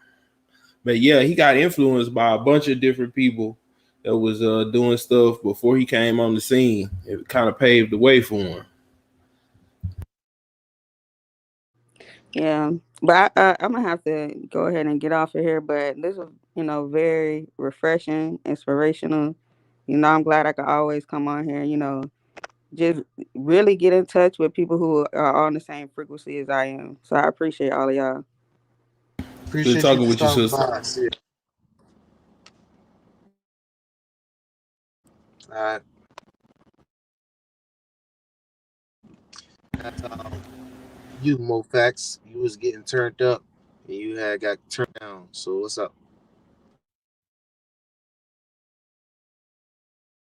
Oh yeah, he done spoke too much. That's probably why. He's He muted. Yeah, man. I appreciate you let me come on, man, and chop it up with y'all. yeah. He all good, Dom. We still got I got lies up with you and let me see. Moe Factz twice. He up on here twice. Now I gotta get rid of one of them. One that speaks, so I get rid of the other one. Yo, yeah, he mute. I don't know what happened. I think his Yeah, I'm internet back. probably messed up. Look, I started saying too much. This and now I gotta get you up out of here. But like I said, Exactly. man, it's always good to chop it up with y'all. You know what I'm saying? Like I said, we could have spent the last 3 hours doing some bull crap. You know what I'm saying? Anytime we have a positive conversation, that's a good time to spend your time. You know what I'm saying? Especially with, people that you can actually build with. Yeah, I like to do that, and then when I go to work, later on today, I like to listen back to these, and it's very educational. Like even though this all originate from the title of this video, though, because that's nothing but spirits we see, nothing but just energy just going crazy in one place. Julio Folio and Young and Ace and all that. We seen it like firsthand, and I know my generation. Y'all say I was born in the '80s, right? Yeah, I was born in Yeah. 1980. Okay, so Yeah, I'm 82. Okay, so I'm 95. So my generation we're as a whole, we are like straightforward. It's like this is this and that is that. If it's not this and it's not that, then it's bullshit. You know what I'm saying? Stuff like, and that's not how you supposed to look at it that way. You know what I'm saying? As you see my brother Muskie, he's part of my generation. He just think like that. But we all come to understand, we start to open our minds and we start to see what y'all talking about. And like, especially when you talk about the celebrities tapping into a different mindset or a zone, different person. We all see that, man. So we definitely appreciate that knowledge. Yeah, like I said, everybody, you know what I'm saying, don't take our word for it. Do your own studying. And that's the best way to do it because you should never believe what another man tells you. You know what I'm saying? You can be inspired to do research based off of something you maybe heard tonight, but don't take any of our word for gospel. You know what I'm saying? Go and do your own. And that way you have a solid foundation on. You can speak from a place of not regurgitation, but a place of knowledge. Now, Don, I don't know if Grump told you or not, but I'm going to tell you like this. I think you need to have a suggestion is I think you need to have your book done an audio book. I will help crowdfund if you want me to. I think it's an important book that needs to be out there. So I want to offer that to you. You know what I'm saying? Any way I can help, because you're spot on. It's very powerful spells being crafted and cast through media, all media, music, social media, and in the traditional media. So I'm there if I can help in any kind of way. Man, I appreciate you, brother. I hear you. I'm definitely going. I'm working on getting my podcast up and running, and I will go. I'm gonna be in touch with you, man. Okay, sounds good. Like I said, man, it's just good to be around like-minded brothers. So, For sure, y'all hold it down till next time. I definitely owe y'all some live sessions. You in, I'm done. You know what I'm saying? Definitely owe yeah, y'all man, some I'm gonna live have you sessions. on. I'm gonna have you on my podcast, man. We're gonna chop it up. Oh yeah, for sure, man. I appreciate y'all brothers, man. So all right, thank y'all. Damn, we got 19. What the hell? 19 people up in here. Wow. Yeah, so I appreciate that support. We got 19 people up in here watching this. And hopefully if y'all was there from the beginning, y'all see why it had came towards this way. And y'all see this, however you want to call it, spirits or energy. But y'all see that, you know, for the videos I played from your favorite rapper and everything, it's going on right in front of our face. And, you know, it'd be best for you to separate yourself from it.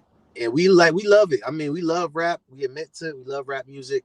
But we gotta like slowly try to pull away from it, you know, because that beat and everything, that's a spell right there. Like how Mo said, we could talk, you know, till we blue in the face about how it's affecting our society, but as soon as you hear that thing and all that rhythm and spell, it got you.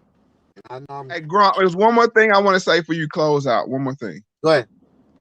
One of the brothers, I think his name Fulio. I don't know these new rappers, so you're saying I don't want to sound lame. That's the one I was talking But about. I think he the one that had the 8-ball mask on, which the 8-ball is big in witchcraft as well.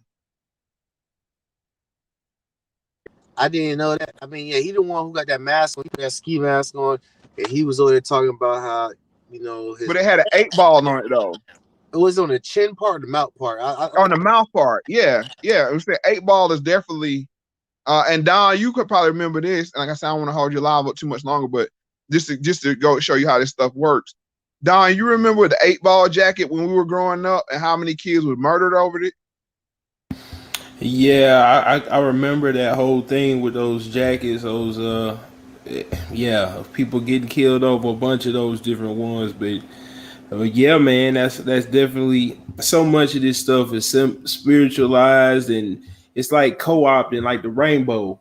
Like none of us own the rainbow, but certain group just took it, say this us. You know, it's like, come on, man, it's not. Hey, but Julio Fulio, if that name don't fit, hey, that's a perfect name for that cat because he showed enough acting a fool. So I just want to point out that 8-ball symbolism, and maybe he knows more than he's letting on as well. Yeah, exactly. I think it gets deep. It gets so deep that I'm not educated on it, and I'm glad I got y'all here to even discuss it. Matter of fact, before I end this live, Don, you have referenced a book from a psychologist from Spain, and he said something about how he could put compartments in somebody's brain. What was that book? Okay, so in the index of my book, you can find them. The one of them is Esther Brooks, ESTA Brooks, and the other guy is Delgado. So if you remember them two names, you'll find the rest of the information in the index. Yeah, because you got big index. You do your research. So yeah, your book is at the crib. So definitely when I end this live, I'm gonna go play this back and I'm gonna go ahead and look that up because that was interesting right there for real. Oh yeah, man. So much crazy stuff around those characters, man. All right, well, we did 3 hours in. That's crazy. That was a little bit more than what I expect, but I appreciate y'all in the live for watching this. Until next time, or this weekend, we got lives coming in from Don right here, from Moe Factz. We got one from Bobby Cash and probably Ayo. And Muskie, I believe there's literally an answer for everything that this point learns. So, Frey, I don't mind saying I don't answer it. I actually like to challenge his disbelief, not disrespect. All right, Muskie, I appreciate you. Definitely, man. Thank you for hanging in there, Muskie. I thought we almost lost, man. But all right, peace, y'all.